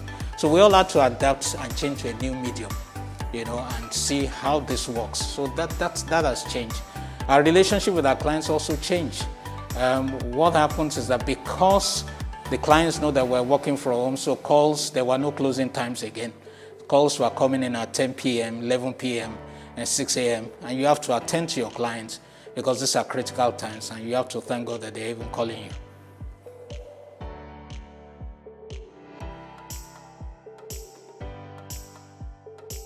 Well, I doubt if anybody's bottom line is not affected, except those in what we call essential services. But even they, the volume will have dropped a little because of logistics problems. The technology companies will, of course, do well because they're used to delivering services over the net and things like that, assuming that those services are suitable to this period. But a lot of clients stopped spending, you know, because, like I said, this was a shock thing. Nobody knew what was going on. So everybody conserved funds. And once, you know, the business world is an interconnection of obligations and payments. And so when obligations and payments stop, you know, when the payments stop, obligations begin to mount. This person, disappoints this person, who disappoints this person, who disappoints this person. So there were proposals that we had with clients that we were about to execute. Those had to stop. Let me give you an example. There were annual general meeting reports that we had to produce. We had to stop until we got a sense of what was going on because the environment had shut down, so there was no printing going on. We could have sent it to the printer, but then the question is, how do we collect it? You know, so that was a problem. And there were annual general meetings we were organizing for our clients, which eventually we had to organize online. But we couldn't do all those events. Hotels, there were also clients who were advising on their programs, who were going to have programs in hotels and things like that. Those things could not go on. So everything shut down. And a lot of people suffered. The immediate reaction of companies, for example, was to sack people. We decided that we won't do that automatically. Let's look at what is going on, so that we do what is right for the people who have been so faithful in this company.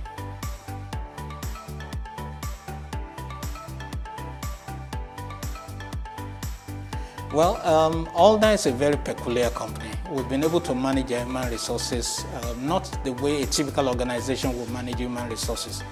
It's more of a family concept here, where there's an extreme amount of care for the individual, even before the job.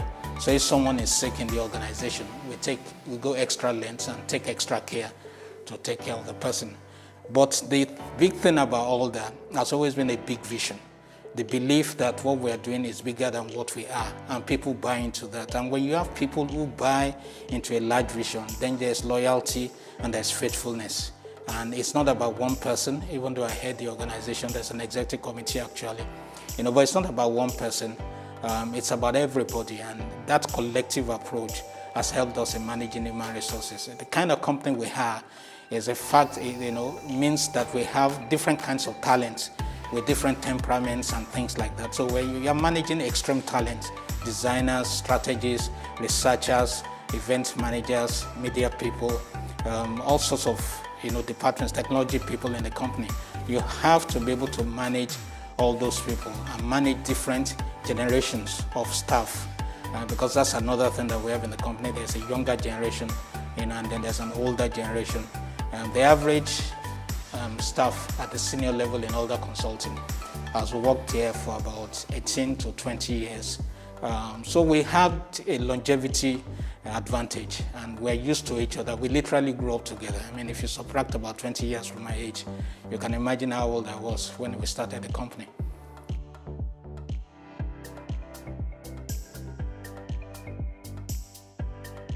And not in Alder Consulting, but it's eventually going to create redundancies, because that's the nature of technology.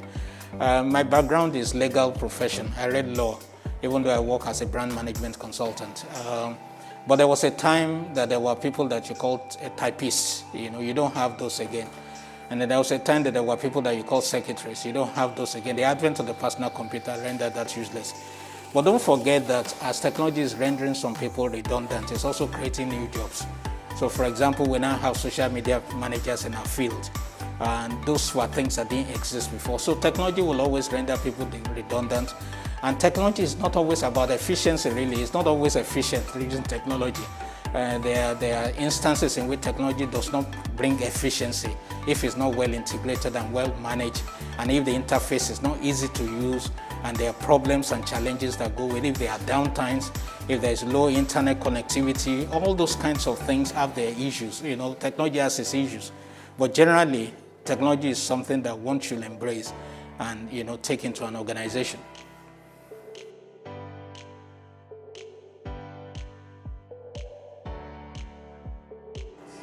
Oh yes, see, this is a general problem. Some industries have to be shut down. If you're in the travel industry, for example, you will suffer. Aviation has suffered. A lot of the airlines have sacked people massively. If you're in the food industry, you may do well, depending on what you're offering, because people are not spending as much as they do. So there are some foods that won't sell, and there are some foods that will sell. When people are at home, like during the lockdown, people do exercises and all those things. So gourmet foods may not sell, but diet foods may sell, salads and things like that. There's a general belief that luxury will shut down. I don't believe so. They are what we call luxury natives. Whether there's a pandemic or there's no pandemic, that's what they will always buy. Where the market for luxury will be affected will be those who see luxury as an aspiration. They won't have the money to naturally buy luxury. So there's going to be a reduction in the sale of luxury, because the people that for the most buy luxury are the people that aspire to buy luxury. It's an aspirational brand for many people. So that affects, but we will all adjust to it. I foresee a situation in which hotels open, but hotels run as if they are like hospitals, where hygiene standards are guaranteed and you are treated with, there's distance, social distancing and all those things put in place, and there's health insurance put in place, and there's a doctor in place in the hospital. So we'll all adjust one way or the other, and things will gradually pick up. We're also praying that there'll be a vaccine for the for COVID-19, but we don't know when that will be. We don't know how that will be. Even if a vaccine is delivered today, we're probably looking at 18 months or so, 1 year to 18 months before the vaccine can go around the world, because you have to have production, you have to have distribution, and distributing vaccines to about 7 billion people is not an easy task, as you know, because it's the production is what the scale that you need is horrendous. So it affects everybody, but the question is, are you able to adjust, to what is going on? And that is the key: adjustment and adaptability.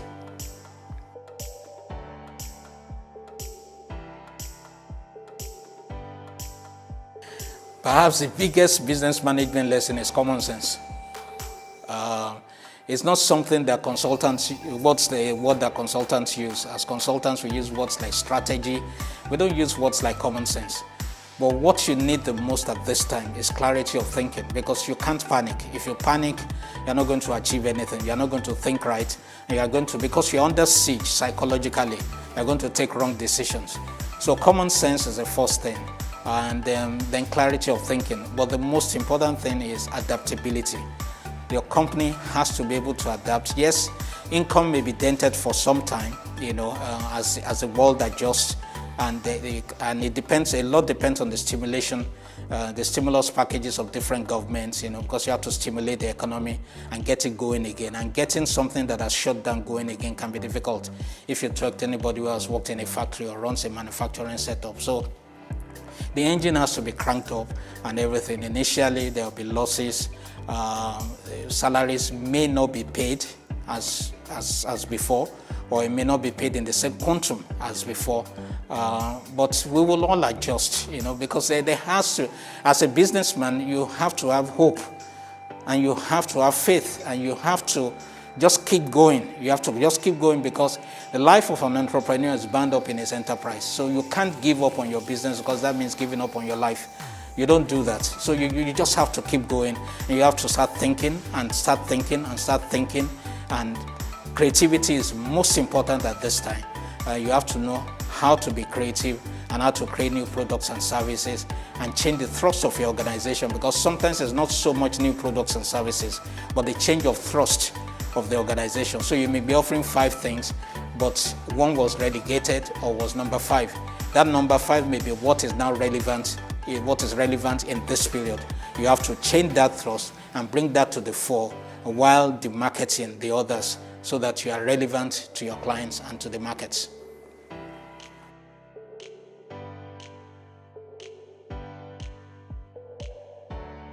Here are the survival tips for those people who are negatively affected in business. And everybody is negatively affected one way or the other. You have to realize that.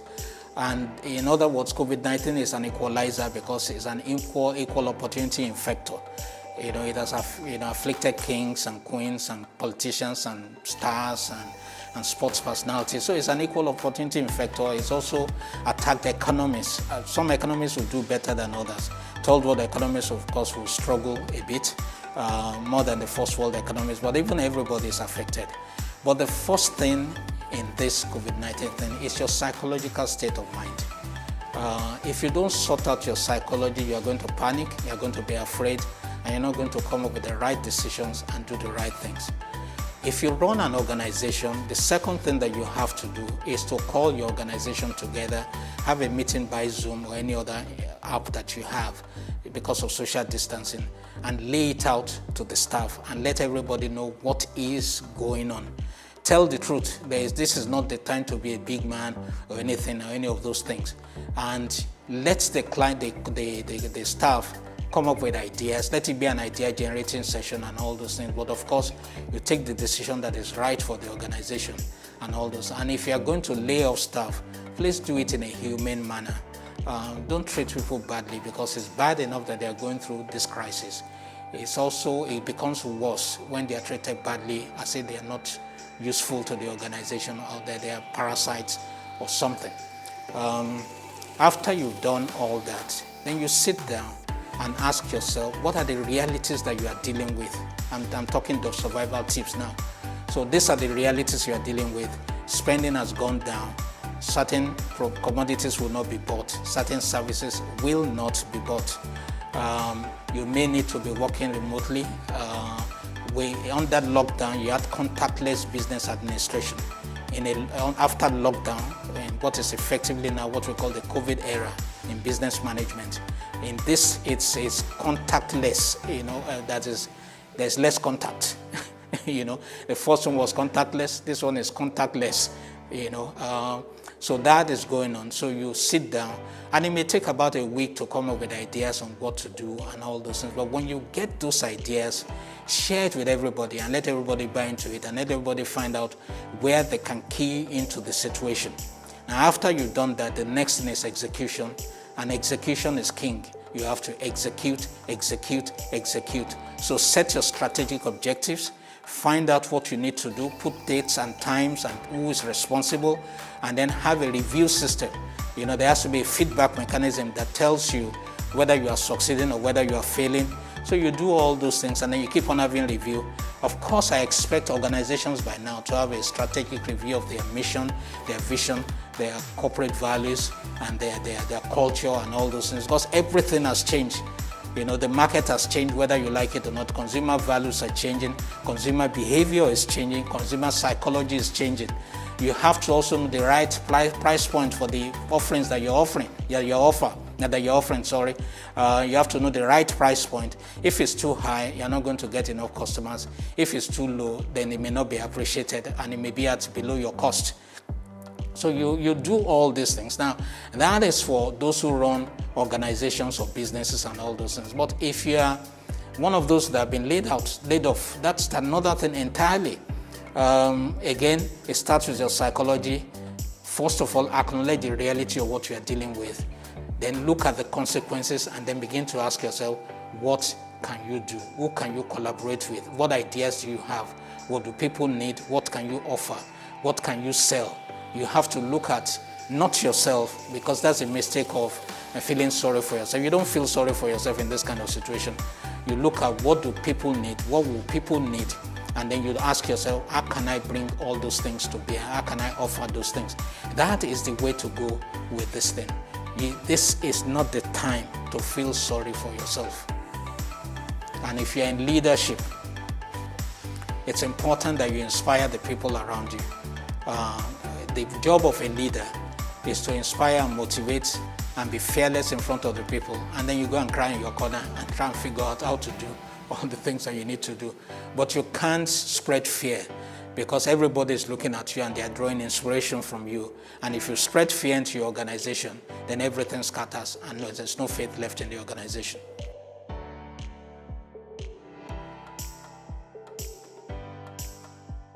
It's the ability. It's managing change. That is the key. These lessons are not new. There was a time that Microsoft was far behind in the internet, in internet era, and then Bill Gates learned that the world was going internet-wise, and it had never been done, but it turned a multi-billion-dollar company around literally overnight. So what you're looking for is direction, which way you should go. It may not be a perfect direction. You may only see as far as from here to there. You may not see around the corner. You may not see around the bend. You may not see anything at the end of the rainbow or any of those things, But it's your ability to sell a new vision and a new reality and explain to the people that this is what is going on and this is what we need to do. Now, it's going to take time. It's a process. If all of us had the answer, there will be no problems at all. Everybody will add, those are redundant. There will be no redundancy issues and things like that. But we have all those issues. So it's the ability to think on your feet. It's the ability to be creative. It's like when we were in school, there were those who just crammed and regurgitated. You find that they never do well after school because they just crammed and regurgitated the subject. But there were those who had an understanding of the subject. This is a time to display that you have an understanding of your business and of your environment. So for us, for example, we are changing focus. Yes, we'll continue to serve our clients and all those things, but we're introducing new services, new offerings, targeting new markets and things like that. Will it all pan out? I don't know, but I'd rather try, than fold my hands and be feeling sorry, because at the end of the day, there's a proverb in Africa, in Yoruba land especially. That proverb says that even if you cook pounded yam in the shell of a nut, ground nut, that some people will still feed satisfactorily and some people will still go hungry. I want to be the person that feeds satisfactorily from the shell of a nut, So that's the approach that you have to take.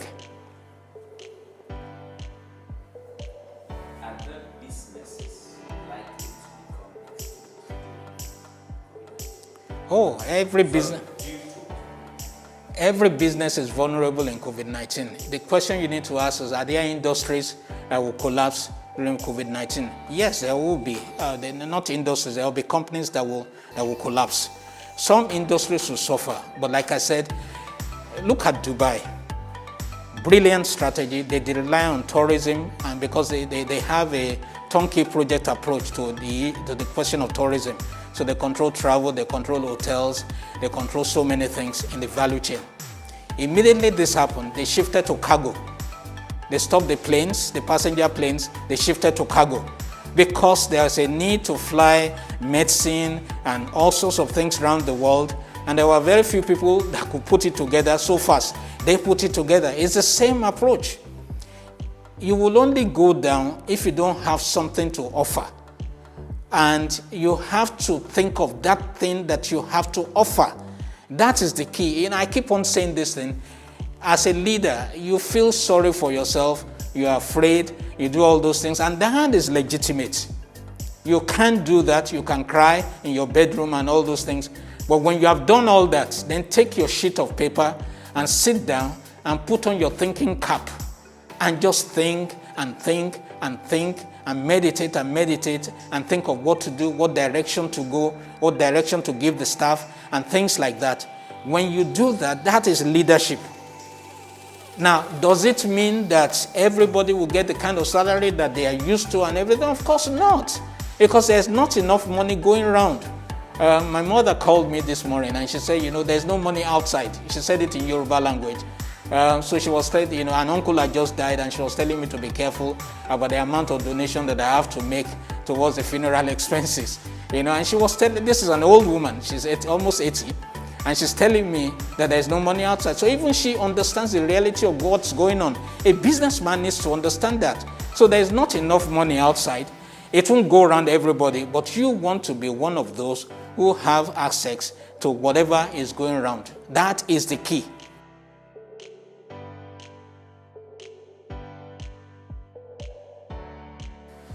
First of all, I don't like the idea of people saying that they've been unemployed for longer. You can't be unemployed for 4 years, 3 years, 2 years. That is troubling, because even when you want to get a job and they interview you, that is a troubling fact. That's a troubling data on your CV. So the issue is not whether you have advantage or the market doesn't care. What I'm saying is that if the man who is previously unemployed takes his fish to the market, and the man who has just been terminated takes his fish to the market, do you think the consumer cares whether the fish came from the man who was previously unemployed or whether he's unemployed? And it's a momentum that you generate for yourself. You've got to create momentum and generate momentum. There's something about fear. When you are not doing anything, you are more fearful. When you do something, the fear is reduced. I don't know if you've ever ridden motorcycles, and whether you're a motorcycle rider, but I was when I was in university. Unfortunately, my wife would not allow me to ride motorcycles again. But one thing I learned about riding motorcycle is that when the acceleration is on, there's balance, and all those things. But when you decelerate, there's destabilization, and then you fall off your bike and everything. What you want is that you want to create acceleration. There will be initial fears, initial problems, whatever it is, you want to create momentum. That is what you need to get to. And you want to survive this year. And you want to be strong. And if possible, even thrive. So that should be your focus. That's my approach to this issue. It's a psychological game, and business is as much psychology as strategy. You have to have the confidence that you are going to beat this thing, and let that confidence now inform your decisions. And you talk to yourself, you smile at yourself, you say, no, this thing is not going to beat me. And it won't.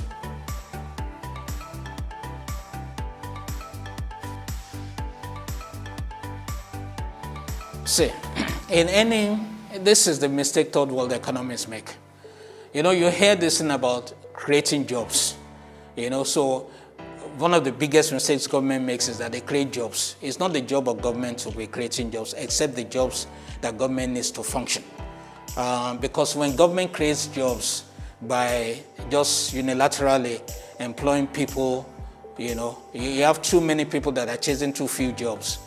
And that leaves room for inefficiencies, redundancies, corruption, and all sorts of things. Artificial bottlenecks will be created because everybody has to be relevant, everybody has to do something in the value chain. And that sometimes is a problem with third world economies. Not only that you are creating a burden for government, and there's a lot of salaries to pay. We did a calculation the other time. I think the average civil servant, by the time, if it rises very well, a certain quantum of civil servants will cost the government each civil servant will cost the government about 25 million over a period of a lifetime of employment. So that is that, okay? The second thing, what government needs to do is to focus on people who create jobs. Let me get that right. Let me explain that. You see, you can encourage entrepreneurship. If you can encourage entrepreneurship and I'm able to provide for myself, that's not exactly what will help the situation. What you're looking for is, for example, you set a target of saying, let's create 1 million job creators. When those 1 million job creators employ other people, then you are reducing the unemployment burden in the country. And you are reducing the social pressure and the pressure on social services and all sorts of things. So in order for government to do that, you need to put structures in place. You see, in entrepreneurship, there are two types of entrepreneurs. There are what you call credibility deficient entrepreneurs, and then there are what you call credibility efficient entrepreneurs. A credibility deficient entrepreneur is a young man who just came out of university, had never worked in a corporation, doesn't know how to do PowerPoint presentation, has never done any presentation in his life, has never formulated a project, has never attended a management meeting. He practically knows nothing about running a business. He has to learn on the job, and he has to go to school and things like that and attend seminars and all those things. However, the average person who has worked in a bank, in management cadre, is credibility enabled. When he gets out there, he has a running advantage, a starting advantage over the young man who knows nothing. Not only that, he knows contacts, he's attending management meetings, he's learned how to set targets, how to write business plans, all those kinds of things. Now, when government wants to create policy, it must not create the same policy for the two. There must be disparate types of policies for the two, because the credibility deficient entrepreneur now needs consultants to help him to get up to speed. The average bank, for example, in Nigeria has at least 25 sets of consultants. So it's a consultancy that helps and buoys all other businesses, and that's what makes them do well. It's not so much that the bankers are very brilliant, it's just that they have access to wisdom and knowledge and information. So for example, I will go to a bank and I'll tell them, this is not the way you should be doing about this time, this is what you should be doing. For example, during the COVID lockdown, we had to call our clients, you have to do CSR, and we had to set up their CSR platforms for them. We had to advise them on CSR, do connections for them, find them ways they can donate, who they can donate to, how to connect with government agencies, and how to connect with health agencies and things like that. Now, they can't know that on their own because that's not their primary function. That is our primary function. So in the same way, the credibility deficient entrepreneur needs that kind of help. So that's why we need hubs and incubation centers. And those incubation centers must have consultants that are attached, that are taking those young people and all to create products and services for the future. So there has to be that disparate, that separate strategy for the two. When you run the two very well, the man who didn't have the advantage will eventually catch up. That is how this thing has to work. So how do we create a generation of entrepreneurs who will employ other people? That is the way to do it. Separate the two. You can't have one policy for both. Both will fail.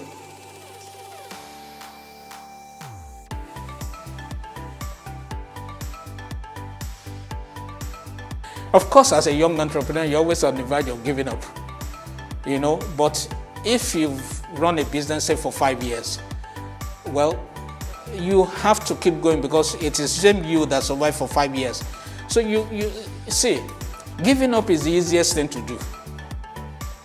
All you need to do is do nothing, and you've succeeded in giving up. I mean, that's one kind of success, But if you want to be respected by the future, because about the future, see, listen, people see me today and think, oh, this guy has got it made. He was born in Palms Shopping Mall, local government area, and it wasn't like that.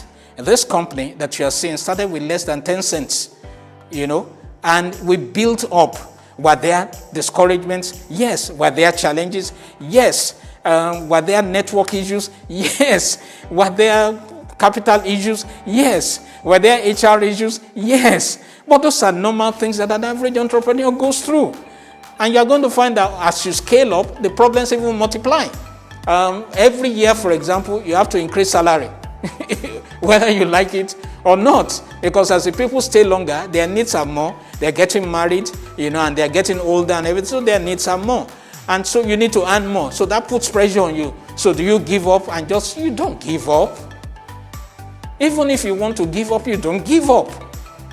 You just refuse to. It's a mental conditioning, a refusal to bow down to circumstances, because once you learn to give up, every obstacle that you meet, whether in business, whether in life, the first recourse will be for you to give up. Seek help where you need help. Listen to people. You have to be open to ideas. Be careful what you consume. That is what makes people want to give up. It's funny. You read about all these crazy stories about COVID-19 and all those things, and you think that the world is collapsing tomorrow. You control your consumption.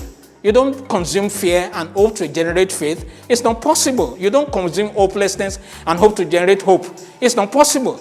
So limit your consumption. Don't forget that the man who is writing all those things in newspapers is trying to sell his newspaper. He's running his own agenda. And there's no good news. There's only bad news. Only bad news sells. So he has to give you bad news. Because if he gives you good news, then it's not going to sell. So you don't consume his agenda. You consume your own agenda. And you cut yourself from all those things and put yourself in a place where you can think, where you can be by yourself, with yourself, and talk to yourself. And you can see with clarity what is going on, because it's the clarity that is the key. Clarity. You need clarity. Don't cloud things up. When things are not going well, it's so easy to add so many things and everything looks bad. So things are not going well. Your cable subscription is not renewed. Oh, everything looks hopeless. Then somebody comes and says, oh, there's a utility bill, and I say, oh, woe is me, and all those things. You separate all those things because they don't have any, they're not together. There are things that have what you call, they don't have causative factors, they only have associative factors. You have to separate causative factors from associative factors. So when I was in law school, we were taught, that there's a proverb in Nigeria that says that the witch cried last night and the child died today. So it must be the witch that killed the child. And it's not true, because anything could have killed that child. It could be measles. It could be another witch. It could be an accident. It could be that the mother smothered the child. There are a lot of factors. So don't pile things on yourself and separate. Just separate issues and maintain your clarity. Your clarity is so important at this time. This is my final word. COVID-19, whether we like it or not, is a new era in business. And it's going to last for some time.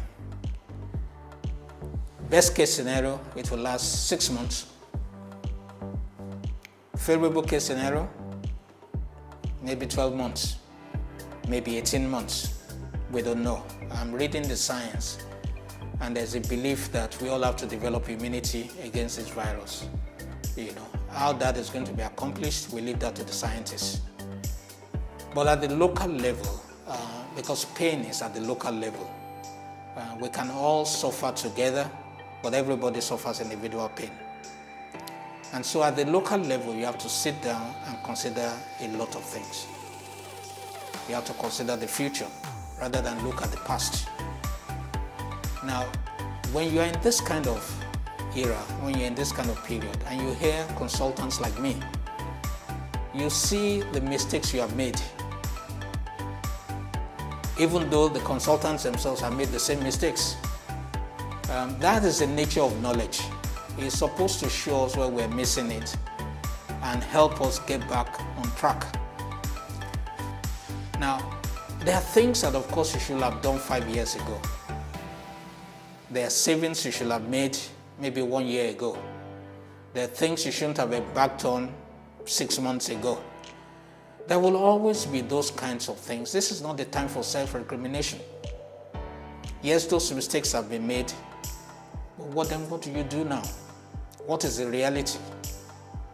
You have to review your vision, you have to review your mission, you have to review your values, you have to review the culture of your organization, which has changed anyway, because there's a lot of remote working going on. For example, all of us that work at Alder Consulting can no longer work at the same time in this premises because we will violate government's directive. We're more than 20. That tells us that we have to run shifts, that some people will come in today, some people will come in tomorrow, and that we have to have a hybridized system in which we are working online and physically. That is what it takes to move on. As a leader, so many people are looking up to you. So many people need your direction. They need your confidence. It doesn't matter how you're feeling on the inside of you. As a leader, you have to project confidence, you have to project hope, you have to project faith. Now, I was saying the other time that Nokia made certain mistakes. It learned from mistakes and then made the same mistakes all over again. Nokia was a rubber company, but then it became a telephonic company, a mobile telecommunications company, because it saw the future. And Nokia got so excited about the future that they failed to see the next future. So Nokia kept on manufacturing different types of phones, colors, shapes, sizes, phones that look like fish, phones that look like football, phones that look like this, and then while the market was shifting to interactivity and the kind of phones that we use now, where the phone is no longer about voice calls, but it's a multimedia and multi-dimensional platform that can answer to everything. Nokia missed that and became extinct. That tells you that it is critical for the leader to try and anticipate the future and not be stuck in what he's doing, because what you are doing that is exciting today may actually be killing your business, because the market is changing around you. The consumer desires are changing, the consumer needs are changing, consumer psychology is changing, a new generation is coming. That's just the way these things are. Whether you like it or not, some of the services that you're rendering now are going to become commoditized, because you become a victim of your success in business. The more successful you are, the more you draw other people into your field, and the more they eat what you are feeding on, so you have to invent another thing to feed on. So don't make the mistake of Nokia. What I want you to do at the end of this session is to sit down by yourself and begin to think about the future. Where is the future going? And you have an immediate future with you, because you have to survive the COVID era in order to get to that future that you are looking for. So the immediate task is, how do we survive as a company this COVID era? What services are we going to render our clients? What do our clients need? What do they need us for? What in our arsenal is still relevant at this period? So you identify all those things and you identify the right price points. The key is to be able to move your entire organization forward, to move in a specific direction. It's going to take pain. Turning an organization around is not easy. There will be resistance, there will be slow people that are slow, there will be slowdowns and all sorts of things. But you keep on turning and you keep on turning until you turn the organization around. Now, it may not pay off immediately, but you are positioned for the future. And that is the key. This whole thing is about the future. It's not about the past. You have to bear that in mind. And like I said, you have to recondition your psychology in a way that you are adaptive, you are creative, and you are adaptable. It's not enough to be adaptive, you must also be adaptable. Be adaptable to what you're seeing on the outside. Remember what I said at the beginning. It's important for you to have clarity of thinking. This is not the time for you to let your emotions obfuscate all the things that you are thinking about and all the ideas that you should have. This is not the time to be emotional. You also need to consider your home. You need to settle that and have an agreement at home that this is the way things are and this is the way we are going, because you need a partner at home. And the mistake entrepreneurs make sometimes is that they are so focused on the business, they forget the business at home. And that, if you have problems at home, it can affect your thinking. So you need peace at home, so you need to settle that area. And then you think, when everybody is sleeping, you wake up and you are thinking. In the middle of the night, you are thinking. Early in the morning, you are thinking. Don't jump out of bed early in the morning. Spend time thinking, spend time meditating. All you need is one insight. And when you have that one insight, everything just begins to fall into place. And you feel an exhilaration inside of you because you can see that things are falling into place because you got the key, the code. So once you get the direction, you just see that everything just begins to fit in. And everything begins to fit in. Then your vision is coalescing. Then your vision is coming. Pursue that vision. Don't let it go. Share that vision. This is what you can see. Try that vision. Take the first step. Move. That is the key. When you don't move, fear is greater. When you move, faith is greater. So move. That is my last word.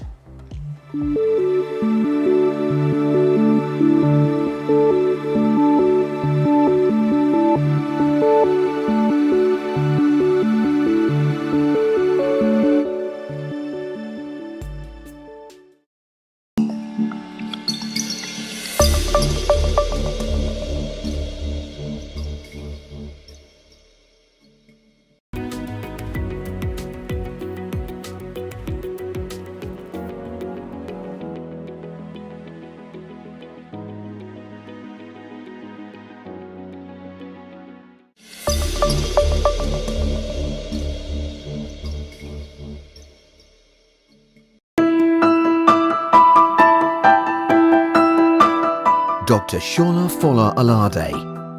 Originally trained as a medical doctor, Dr. Shola Fola Alar-Day is respected internationally as a pastor, author, publisher, conference speaker, coach and mentor to various businesses, as well as social, political and spiritual leaders. PSFA, as he is fondly called, served faithfully for 23 years as a pastor in London, in one of the fastest growing denominations in the world. Together with his wife Ambimbola, they are now the lead pastors at the Liberty Church, where they equip believers to live a spirit-empowered life. Dr. Shola Fola Alar-Day has touched the lives of thousands around the world with a simple but powerful message. His message inspires, challenges and empowers individuals to live beyond their limitations, discover their destiny and live by divine design. He equips people to make an impact in their generation and exercise their leadership influence in society. For 2.5, close to 3 decades, he has trained and influenced thousands of people through his seminars, television broadcasts and the publishing of the internationally acclaimed quarterly Leadership and Lifestyle magazine. He has written 13 widely acclaimed books, including The Little Things That Could Make a Big Difference to Your Marriage, The 12 Things You Don't Know That Could Be Destroying You, The Secrets to Winning Your Invisible Battles, and his most recent offering, Leadership Lessons.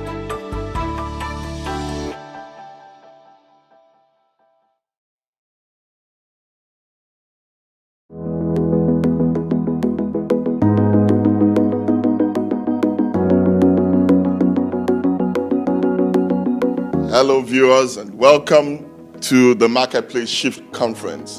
My name is Dr. Shola Fola Alar-Day and I'm the visionary pastor of the Liberty Church, and we have brought you this conference on the back of the fact that we're dealing with a very real and very virulent situation at this point in time.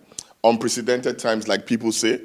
and it's going to, as it were, bring about diverse issues and challenges, not just health challenges, social and economic challenges. And I believe it's important to prepare ourselves for what is ahead, and not just to learn to survive, but to learn to succeed in the midst of this particular crisis that we find ourselves. And on that note, I'm going to be reading from a biblical text to put in context what it is we're talking about. I am a medical doctor by training, but I lead and pastor the Liberty Church. I'm going to bring, in a sense, my skills from my various experiences in life. I also ran a business for a number of years. I still have a publishing business. And it's important to know that we don't live in a vacuum. We live as social beings and also economic beings. And as a result, I think it's important to address these social and economic issues that we are faced with today. So I'd ask you, if you have a Bible, to turn to 1 Chronicles 12:32. If not, just go ahead and flow with me. And essentially it says, of the sons of Issachar who had understanding of the times to know what Israel ought to do, their chiefs were 200, and all their brethren were at the command. What this particular text is essentially saying is that, it is important to be attuned with what is happening around us. It speaks concerning the tribe of Issachar, the men of Issachar. They were men of understanding. They were discerning. They understood the times they were in, and they took advantage of it by knowing what to do and doing it. I'm also going to look at a particular scripture in the book of Genesis, chapter 41, 33 to 36. And this is a text about a man called Joseph. And this is a man that also was attuned with the times, understood trends, and was able to read future trends, anticipate them, and prepare for them. And this essentially is the ethos of what it is we're going to be talking about today. And it says, now, therefore, let Pharaoh select a discerning and a wise man and set him over the land of Egypt. Let Pharaoh do this, and let him appoint officers over the land to collect 1/5 of the produce of the land of Egypt in the 7 plentiful years, and let them gather all the food of those good years that are coming, and store up grain under the authority of Pharaoh, and let them keep food in the cities, that the food shall be as a reserve for the land for the 70 years of famine, which shall be in the land of Egypt, that the land may not perish during the famine. So Genesis 41, 37 to 41 says, so the advice was good in the eyes of Pharaoh and in the eyes of all his servants. And Pharaoh said to his servants, can we find such a one as this, a man in whom is the Spirit of God? And this is what we're hoping will be said concerning you in your field.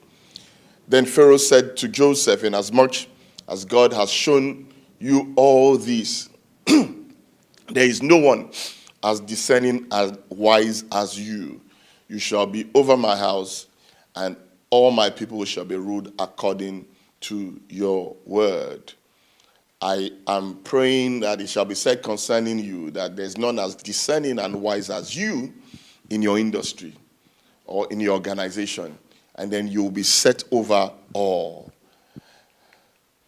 Let's bow our head for a short word of prayer. Father, Lord, we thank you as we open up this session.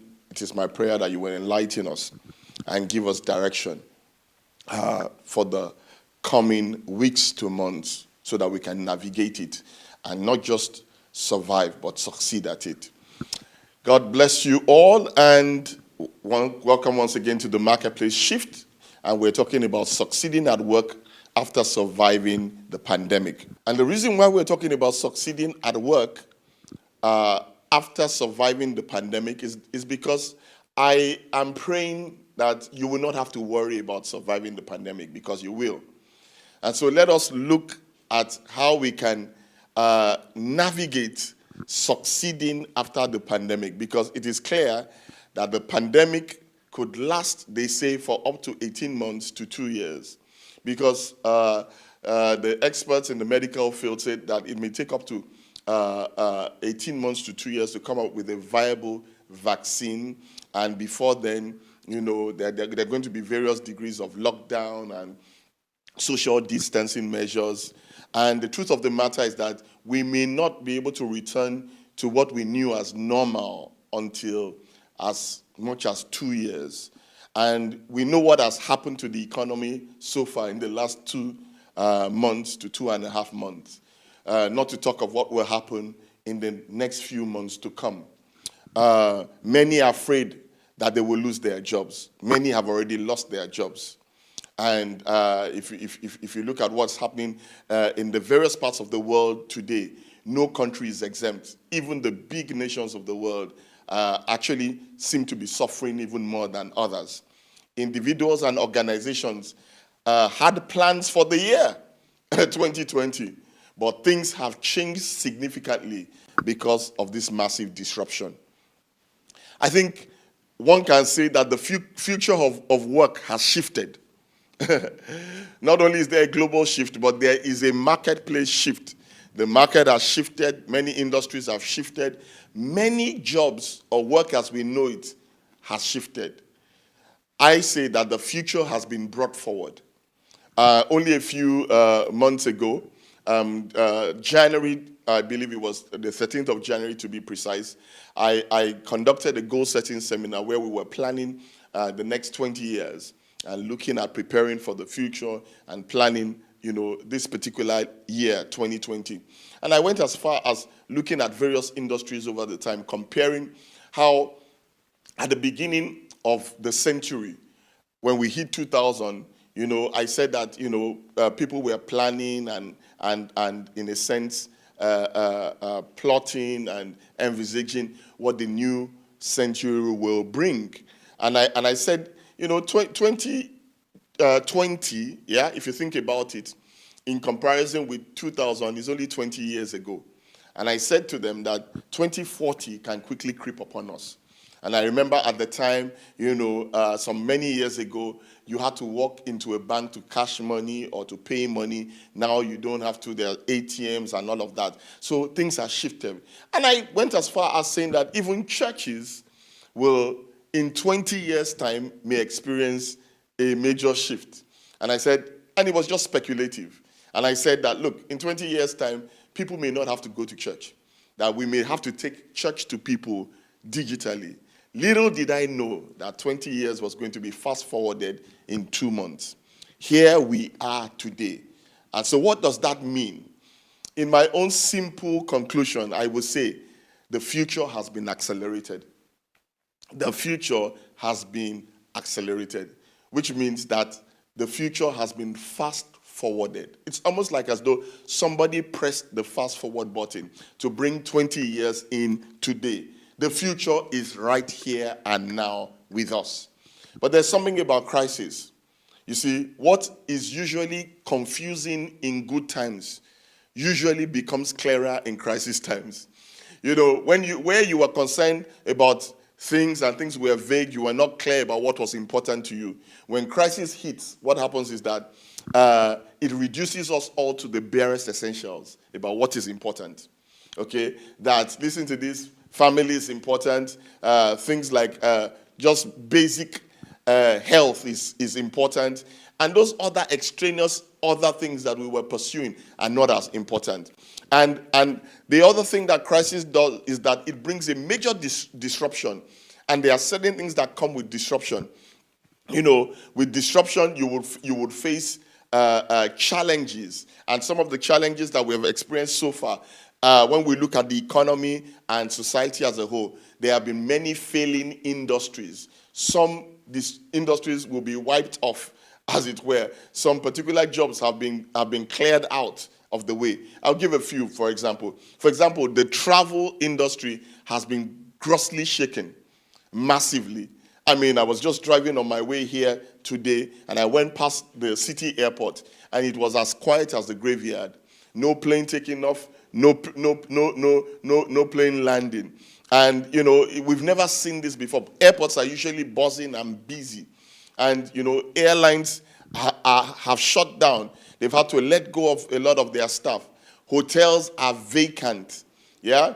The tourism industry is affected. Nobody is sightseeing at this time.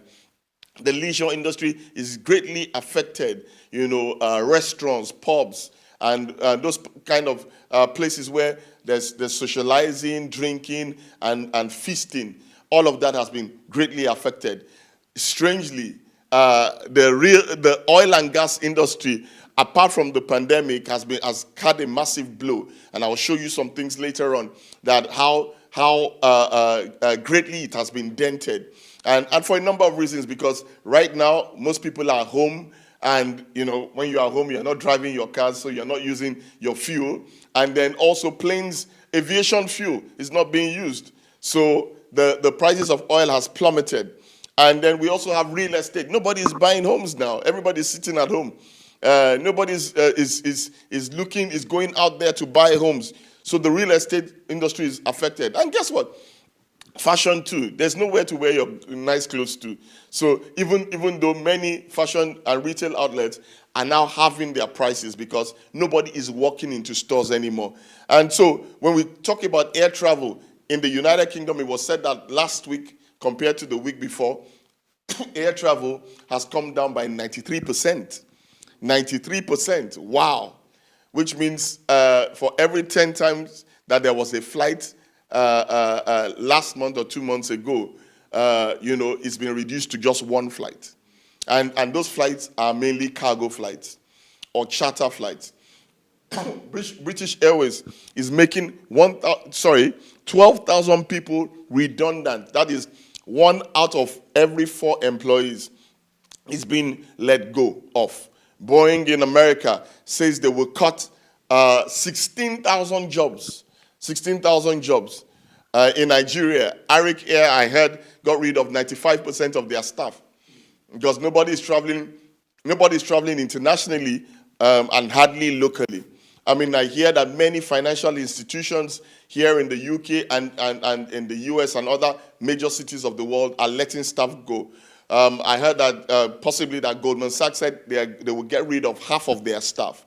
And oil prices is such that, we're beginning to see and experience things that we never thought possible. Around 2014, I heard that the oil price could have gone up to as high as $110 per barrel. 2015 to 2019, almost half to $60 per barrel. 2020, as at last week, came down to $21 per barrel because of oversupply and very little demand. I overheard a particular president, or was it a vice president, say that the oil price actually came down as much as $13 per barrel. These are extraordinary times. Major disruption in major industries that has brought, a serious failing of many industries, jobs, organizations. But also the disruption has presented opportunities. That's the thing about this life. While some are going down, others are going up. And, it is my mission today and objective to open your eyes to what the opportunities present, so that you can also avoid what it is are the failings. And what does this mean for us? You see, as the leader of a church and one who has oversight over many people, I said, let us take the bull by the horns, because it is important that we deal and address these issues, because we don't want a welfare situation where thousands of our members are queuing up for welfare and looking for handouts. Rather, let us prepare our members and prepare people for workfare, so that they can prepare and reposition themselves in the new economy that is about to develop after this pandemic and even during the pandemic. What are the growing industries? You see, like I said, in any situation or circumstance you find yourself, you will always see that there are those who will go down and those who will rise on top of it. In the midst of all of this, there are certain economies that are thriving and thriving phenomenally. The medical field, that cannot right now have enough doctors. They are looking for doctors, they are looking for nurses, lab technicians, biochemists, and epidemiologists, statisticians, data scientists. That field, it's evident that there's a future in medicine. I'm sure, the society as it is, countries in the world, especially the United Kingdom, will probably make room for more doctors. Immigration concerning doctors and medical professionals will probably be eased over time, so that, we can build, as it were, our army of medical professionals. And so you will find that medicine will definitely grow. Okay? Technology has grown. This is the day of tech. If you did not know that before, know that now. This is the day of technology. And I will show you in a short while. Telecoms has grown and is growing because communication is on the increase. Education continues to grow, but particularly with the use of telecoms. And then the food industry, it doesn't matter what is going on, whether it's war, a pandemic, or whatever it might be. Yeah, we must eat. People must eat. So food, grocers, farmers will continue to thrive. This is what is interesting about this particular pandemic situation. One of the meteoric rises of organizations in this season is Netflix, because everybody's at home. Everybody's at home, and we're all faced with a sit down at home situation, and Netflix has grown exponentially. Could you ever believe or have ever thought that there will come a time where Netflix will have a greater valuation than ExxonMobil, that Netflix will have a greater valuation. Right now, Netflix is valued at $183 billion in comparison with ExxonMobil. That is phenomenal. That a leisure, or rather an entertainment company, is measured or valued higher on the stock exchange or the stock market than an oil and gas company. Why?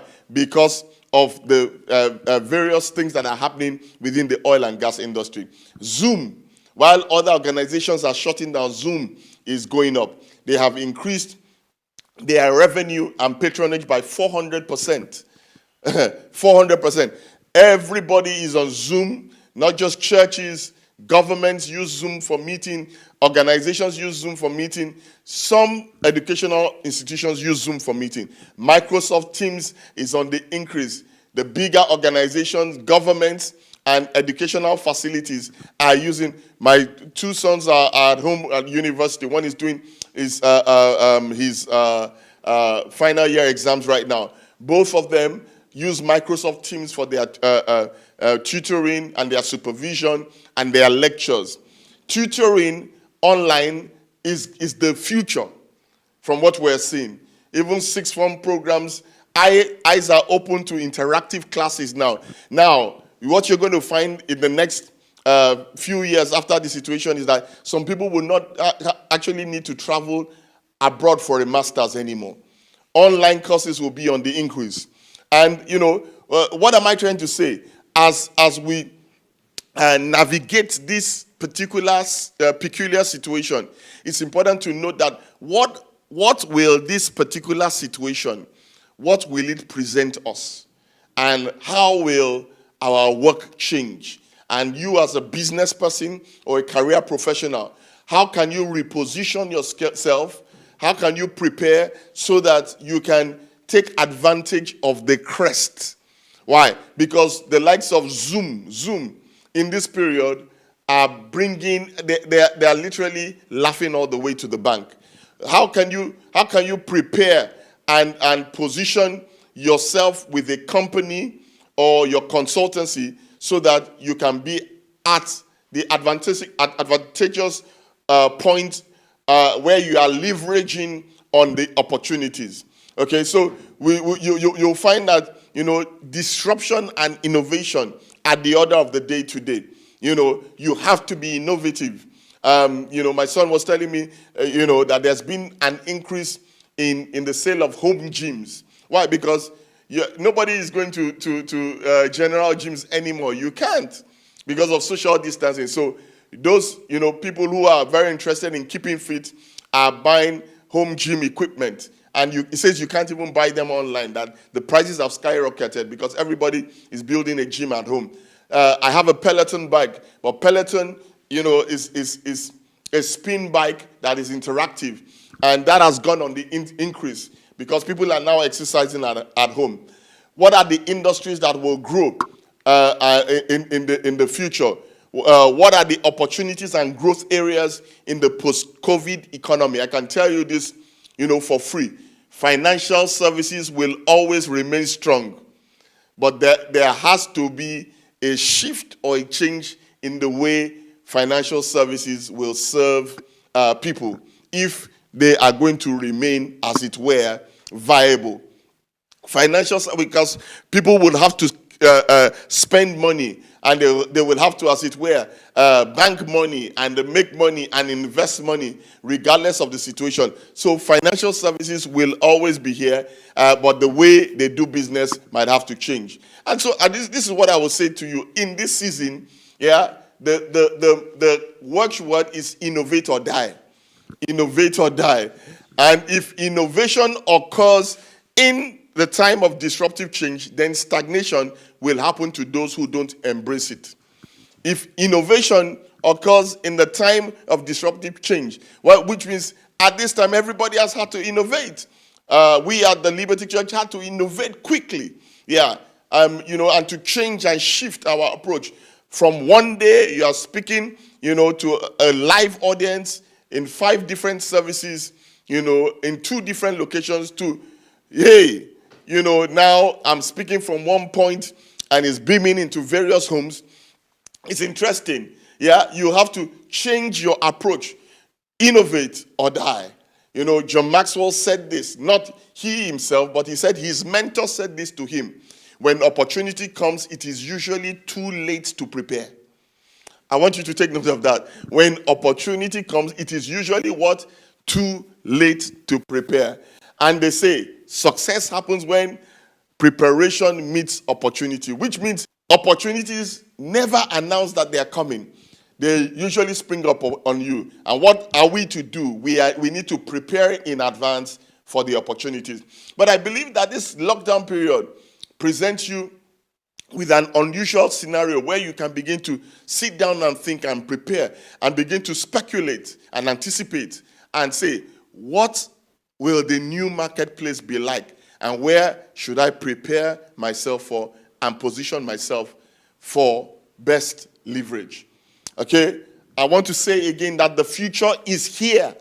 The future you are waiting for, the future we were looking forward to is here now. And what do I mean by the future is here? We are experiencing what you call an accelerated digitization of the world. What do I mean by that? Let me paint the context for you so that you fully understand this. You see, the world has gone through various changes over the world. We started in an agrarian economy, which was agricultural based. The main stay of employment was farming and hunting, okay? And then when we came around the 1800s, actually towards the end of the 1790, thereabout, then there was the invention of machines. Things like mass production machines, corn mills, railway, and all of that stuff, locomotives. And then what happened was that it gave birth to the industrial age. People left, agriculture, they left farming, they left the countryside, and they began to move into cities in hordes. And this brought a massive shift to the economy. Nobody wanted to take jobs on the farms anymore. Everybody wanted jobs in the city, in the printing press, in the flour mills, and in places like textile factories. And so there was an overpopulation of cities. Then in the 1900s, the beginning of the 1900s and the ends of the 1800s, 1890 something, then we had the entrance of what we call the communication age or revolution. And this was the period where things like radio was discovered and invented.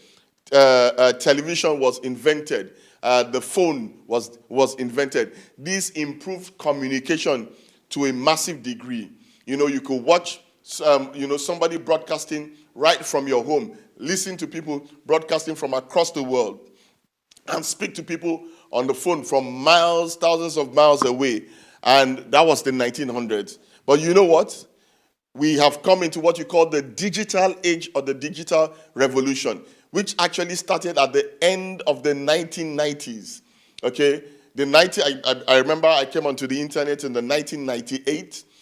So the internet or the digital age started again. Have you noticed each of these revolution or ages usually start at the end of the century and then develops within the century?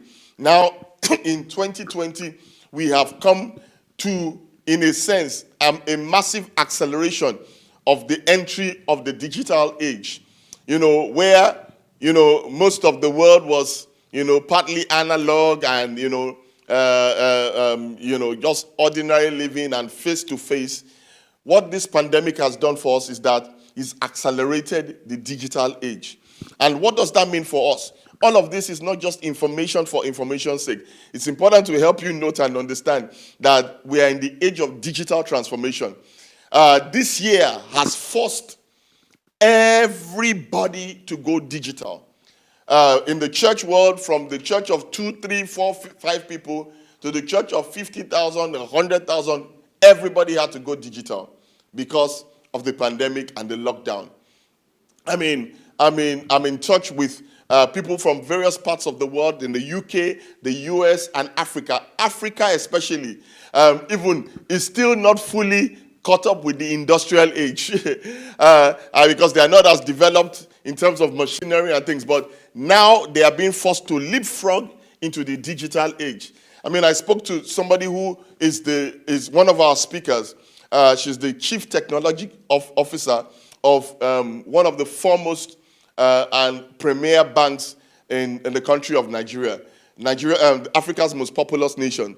And she said her role has suddenly been leapfrogged. Why? Because all of a sudden, all the projects and things that they has had to be fast-tracked. Why?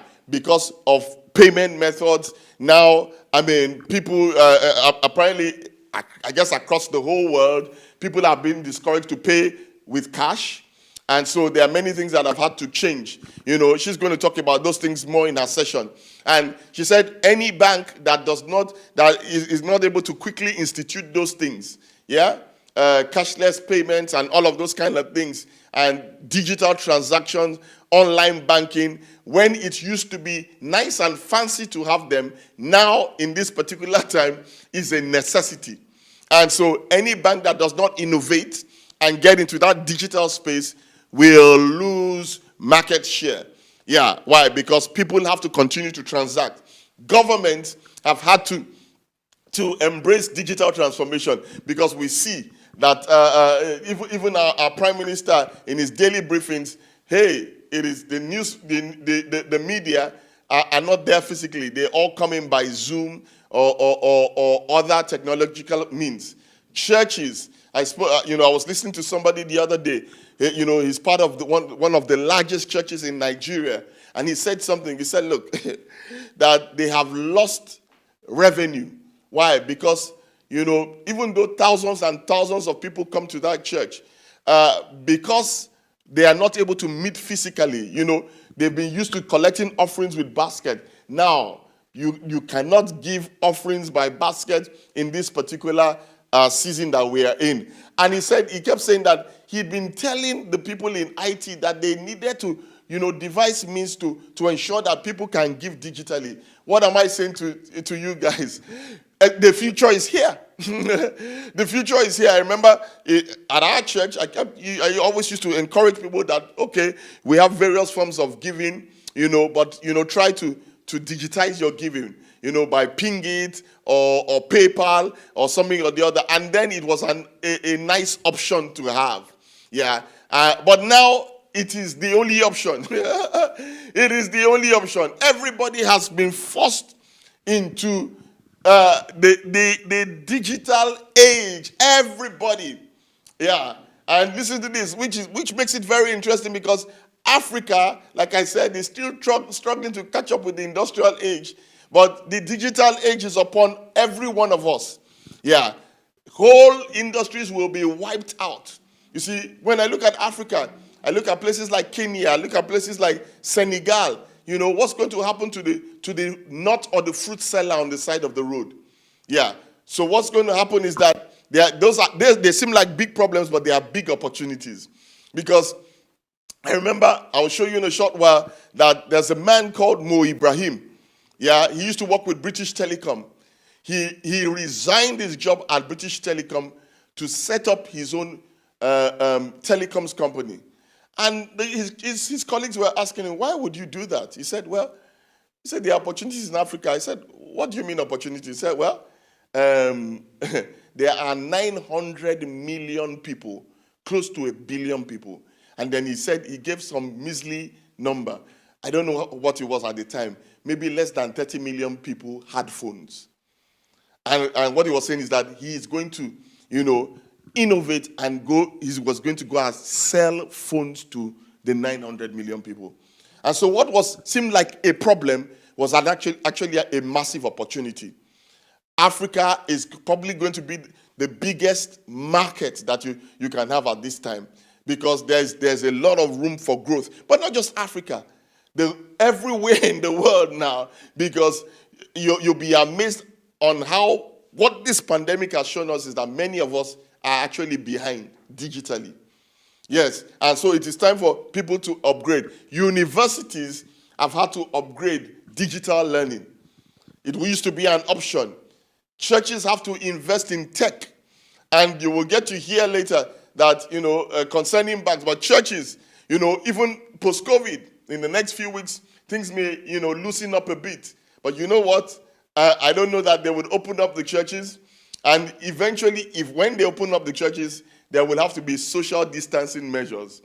And so there will be a new definition, most likely, of church services: larger spacing and reduced numbers. And we have to find a way to navigate that space. All of these things bring new realities to every single one of us. And what this pandemic is showing is that, hey, you have to put your thinking cap on. If not, the train will leave you at the station. In fact, it's left already. All right. And, when you look at the world has become globalized, which means it used to be, a massive place that was distant and disconnected. But the world has become a global village. And why or how did the world become a global village? By travel and communication. The fact that you can get on a plane here and get to New York in 6 hours instead of 3 weeks by ship. The fact that you can get on a plane here in the UK and arrive in Lagos, Nigeria in 6 hours, globalizes the world, or helps globalize. Communication, the fact that you can watch on iPhone your family in any part of the world, it made the world smaller. But let me say something. The globalization factors have been accelerated. COVID went from Wuhan to the corners of the world in a few weeks. Why? Because of travel. Yeah. And so what is happening here is that we talk about the Spanish flu of 1918, but it did not move that fast because travel was not that fast. And so what the world has changed, and we need to understand what this new world is like so that we will understand the new place of work, that it indeed has to become a transformed working life. I spoke with an oil and gas, a CEO or managing director of a major oil and gas multinational company, and he not in Nigeria, but is the MD for the whole of the country. And I asked him the questions about how this pandemic has affected his organization and the way they work. And this is what he said. He says, this pandemic will change people's appreciation for risk and preparation. for risk and preparation. What he was saying essentially is that nobody envisaged, this kind of shock to the system. And he said, over the years, he's had various risk people come in and talk about business continuity plans. And those things, when they spoke concerning them, like, oh, well, it was things that they just had to do, they were just routine. But you know what? And he said something. I said, how has it affected your work? He said, well, not substantially, because they always used to, come, the compliance people, and say, business continuity, have you put that in place? In case of this and that, is that in place? And what they have found is that, listen to this, that, they have found that working from home, from a distance and from home, is the new normal. And he said to me that, they had been practicing these things for years. That just in case certain things happen, something happens within the government, in the nations that they are, so they were ready for it. That's one organization that was ready for it. The question I'm asking you is, are you ready for the new economy? Are you ready for the new normal? And so the next question, or set or next question I want to answer with the next set of answers is, who will succeed post the COVID economy? Who? What kind of person? Number one, the future is in the digital economy. I just established that. And those who are able to create digital solutions will be the one to thrive. It doesn't matter what field you're in. You can even be a lawyer, but are you a digital savvy lawyer? Are you able to create solutions? Let me give an example. Look, they say that there's going to be more litigation post-COVID, because there are many things, people who have rented facilities, wedding, paid £20,000 and more, and the venues don't want to pay back, and the couple want to rebook their wedding and may want to go to another venue. So there's going to be a lot of litigation. But apart from that, there's going to be new laws, new things. And, we need to have lawyers who understand, the cyberspace. There's so many things that are going to be developed in this new economy. And it is those who can create solutions, accountants who will be able to, do things digitally, who are able to come up with solutions that serve these peculiarities. Remember, I spoke concerning Mo Ibrahim. Mo Ibrahim came up with a solution for Africa. His company was called Cellnet, about providing cell phones for as many people as possible. He did that for a few years and sold the company for $3 billion. Why? Because, listen to this, he entered into a new developing economy. But let me say this, like I said earlier on, Africa is not the only developing economy. Even in Europe today, the digital economy is developing. Clearly, in parts of the world like Africa, South America, and poorer parts of Asia, there's need for infrastructure development. Why am I saying all of these things? To some, it may sound technical, but you know what? That is where your future is.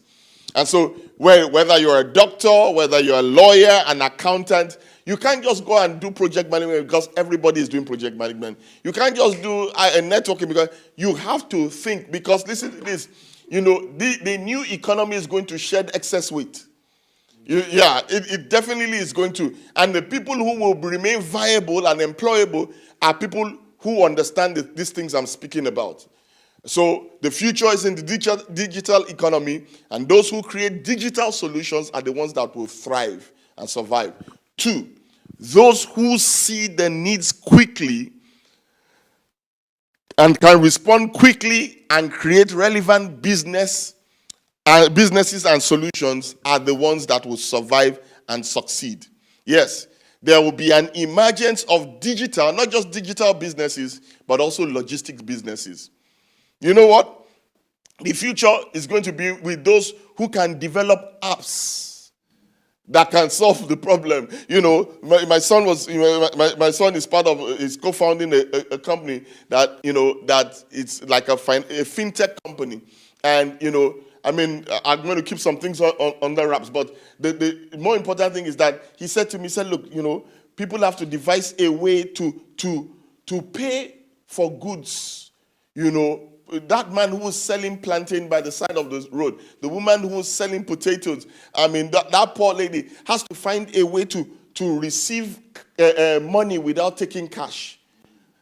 You have to create, and the lady who's the chief technology officer for First Bank, and she'll be speaking to us shortly. She speaks about the fact that, hey, you know what? In the UK, we have contactless payments, but it's not a reality yet in Africa. And with COVID right now, there has to be a fast track with that. I just spoke about churches. Churches don't have an excuse. Africa, Asia, India, South America, they have to find a way to collect that offering from that market woman. It doesn't matter how yes, because if the churches are going to remain viable and provide the services that they provide, we have to find a way. I was listening to one of the governors on the news back in Nigeria, in one of the northern states, and the things he was talking about. Say, hey, they have to start preparing for telemedicine. He spoke about the way they traced. Because of the lockdown, people were not able to work. So they determined how they were going to give money to people who were poor and struggling. Do you know how they determined? They don't have data. They actually don't have data. And so you know what they did?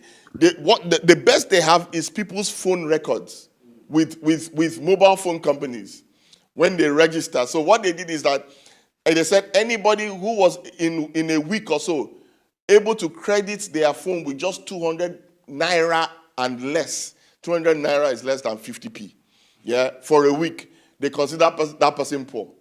And then they were able to send messages to that person and wire money to them through their text. Because those are people that... So you see, you have to be innovative. That's a government serving its people. They have to think outside of the box on how they can reach people and respond quickly. This is the age that we are in. And guess what? Any man who comes or woman that comes with an app or technology that can help serve the government will be employed by that government. Remember, we're talking about Joseph. Yeah, who is that wise and discerning man? This is not about what degree and what university you came from. It's what solution do you have? There will also be emergence of logistic businesses, because regardless of what you order, food still has to be delivered. This governor was also speaking about, hey, that they're encouraging grocery businesses, to start digital transactions and, to deliver food produce, which is needed in every home, by improved logistics, as it were. So listen to this. If you're thinking of going into business, don't just think of a digital business, a new app, some new technology. Hey, there's going to be a need for transportation of food. There's going to be a need of transportation of things. Amazon is doing great, phenomenal now. Why? In fact, they had to employ so many thousand people. Why? Because right now everybody's at home, but people need stuff delivered to them. In recent times, many supermarkets and grocery stores here in the United Kingdom, went online. Tesco's online, Waitrose online, and now it's a necessity. It's a big necessity, and we're going to see more of that. Number 3, only organizations that adapt and innovate will survive. The banker was telling me as well. She said, that there was one time just a few weeks ago where everything was paper trail. You have to approve a thing, you have to pass a file and paper.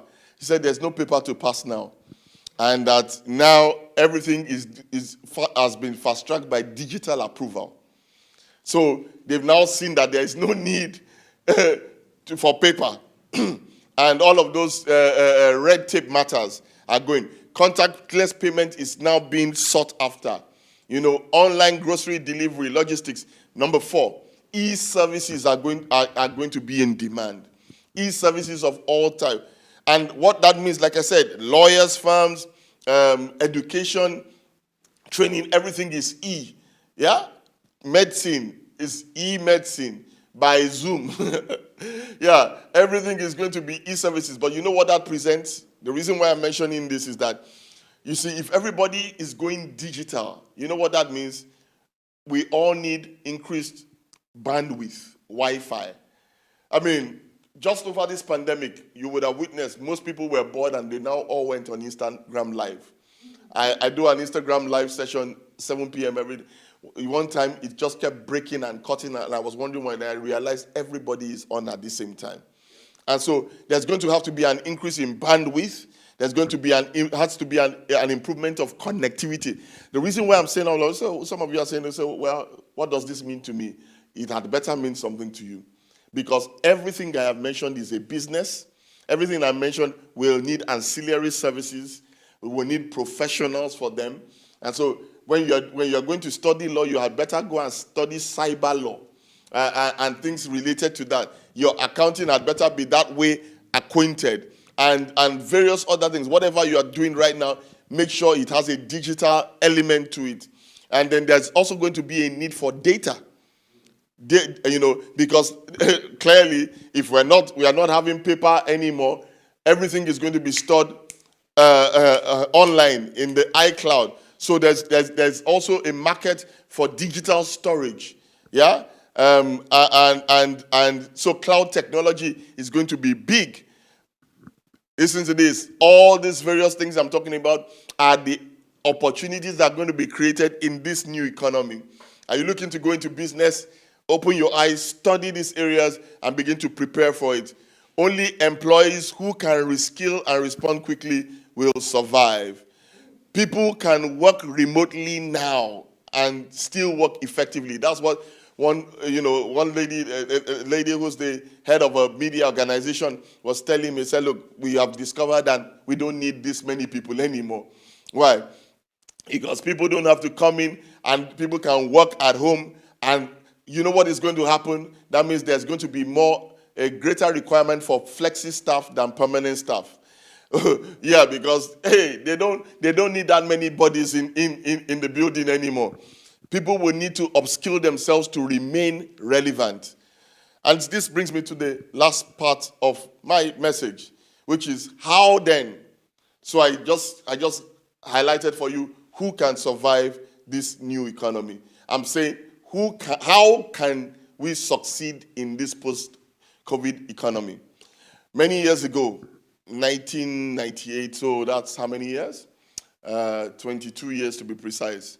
I did an MBA, and one of the things I learned in my strategy class is that strategy is essentially reduced to competence, where competence meets opportunity. Where your core competence meets opportunity.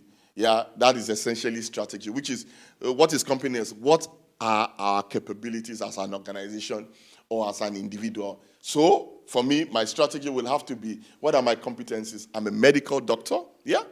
I also have design abilities. Okay, so I was able to, as a result of that, set up a publishing company because there are publishing and printing needs and opportunities. But also, I'm a communicator, apart from being a pastor. What does that mean? It means, listen to this, every single person, yeah, when you enter into the job market, you must always think, what are my core competencies? And what are the opportunities in the marketplace? And how can my competencies fit those needs? Don't say, I'm an accountant, I trained as a lawyer, and I do this, and I will always be this. No, think competencies and think opportunities. What are the opportunities? The opportunities are the needs that present themselves. And let me put it simply, there are some needs that will never change. They are essentials. The need for food. People will always need to eat.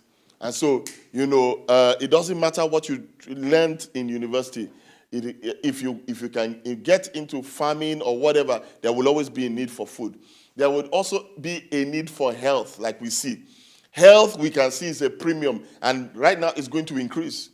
And so people who go, when you're speaking to your children, who go into health-related degrees, especially digital health now, are people who are going to succeed and prosper. Power will always be a need. Power. Communication, like we see, especially in times like this. And the interesting thing is that, would there be other pandemics? From the way I'm looking at it, there's going to be a likelihood. Because the same virus that jumped from one animal to others, there are other animals around and there are other viruses. And within a space of 5 to 10 years, and this is why, this is not to scare anybody, it's for us to prepare for it, for this kind of life. And guess what? Not just pandemics by chance of virus infection. What should be worrying, and we must prepare for, is now rogue states and terrorists have found that you don't have to wear a bomb and kill yourself to shut down a nation. All you need is release viruses.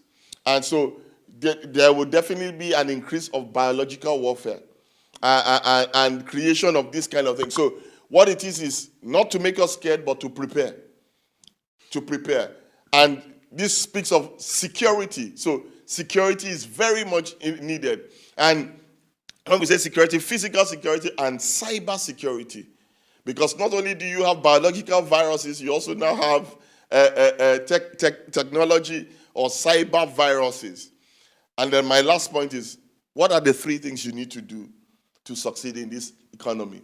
Based on competence and opportunities, I'm going to share very quickly 3 things. Number 1, reinvent yourself or reinvent your business. And when I say reinvent, they would say you could also call it re-innovate. Okay? And what does it mean to reinvent? It is that you have this competence. I give an example. Right now, alcohol companies that make beverages, they are not selling as much through pubs and restaurants anymore. So what are they doing? Their core competence is the production of alcohol. They realize there's a need or opportunity out there. There are not enough hand sanitizers. So what are they doing? They have now channeled their alcohol that they would have used in drinking alcohol to making alcohol for hand sanitizers because of the demand. That's the way you want to think. That means they reinvented their capability to satisfy a need. Do you know right now there's not enough face masks in the world? So what's happening? Tailors and fashion designers. I was speaking with a lady who's a very big fashion designer in Lagos, and I said, "How are you guys?" They said, "There's not been any business for the last 2 months." And then I said, "So what are you?" She said, they used to sell clothes for as much as 50,000, 100,000 naira, which is about 100 pounds, 200 pounds.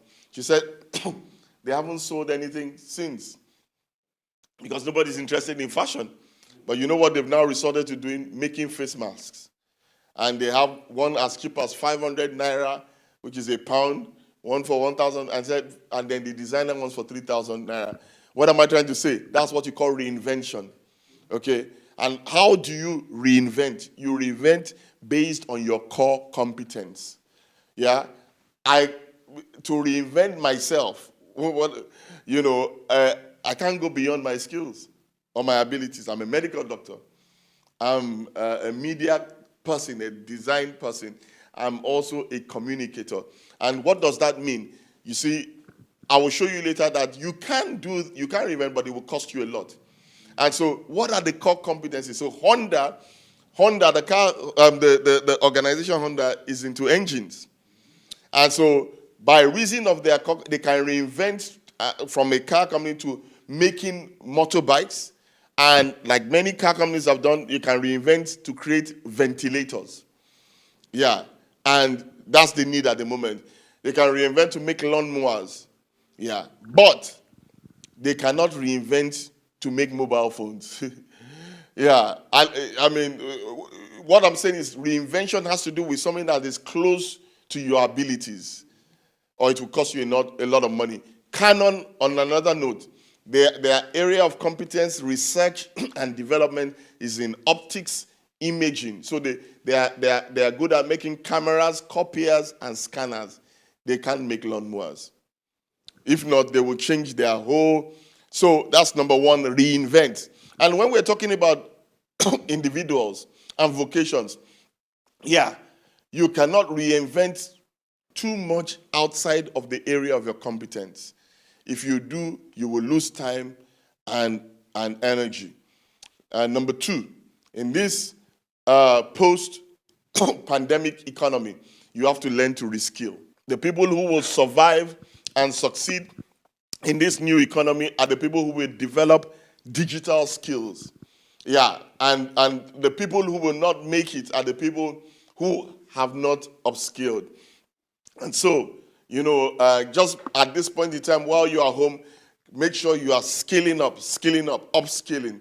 And then, like I said earlier, when we talk about reskilling, you can also develop new competencies altogether.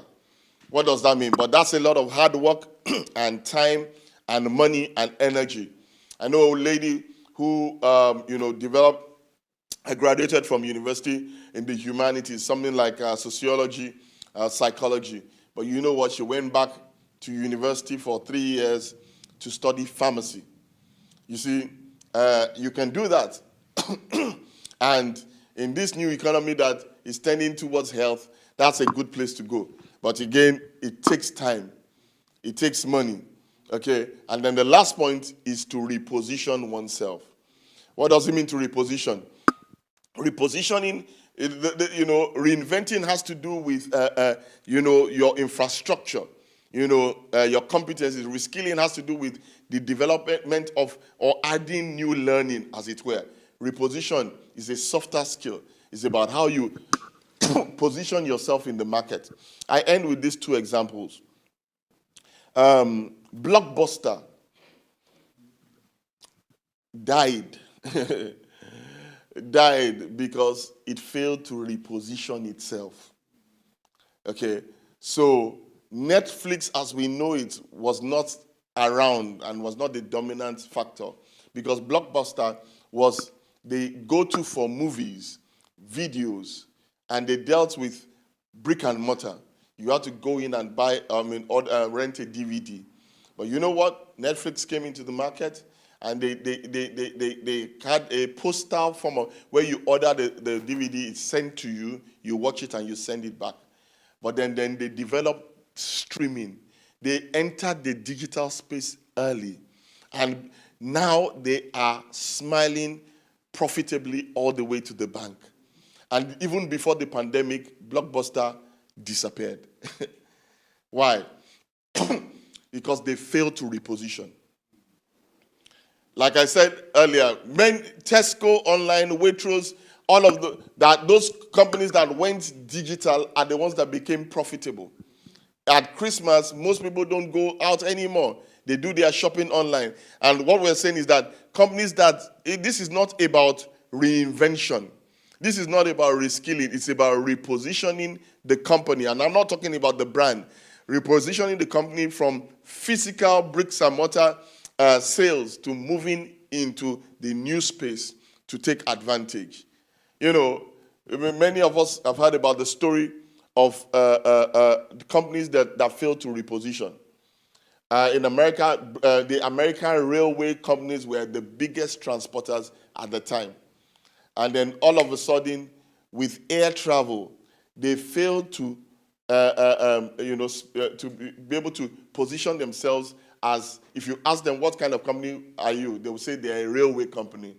But that is a failure in positioning. What they should say is that we're a transportation company. And when they understand that look, our company is about transportation, then they could have gone into the business of air or other means. But they say, no, we are railway. Railway has died. Now, that company is dead. What am I trying to say to you? In this time, in this pandemic, you have to learn to reinvent based on your competence, reskill even within that particular sphere, and then reposition yourself for the right market or that space. I say, there is no point working harder at the wrong thing. There's no point working harder at brick and mortar bookstores because Amazon has taken over. The bookstores that don't reposition themselves are over. I end with this, and I say this to you personally. You either evolve, that is adapt, or you become extinct. God bless you as you take advantage of the new economy. I see you shifting in the marketplace for the best. Emerge stronger, bigger and better in your field. God bless you.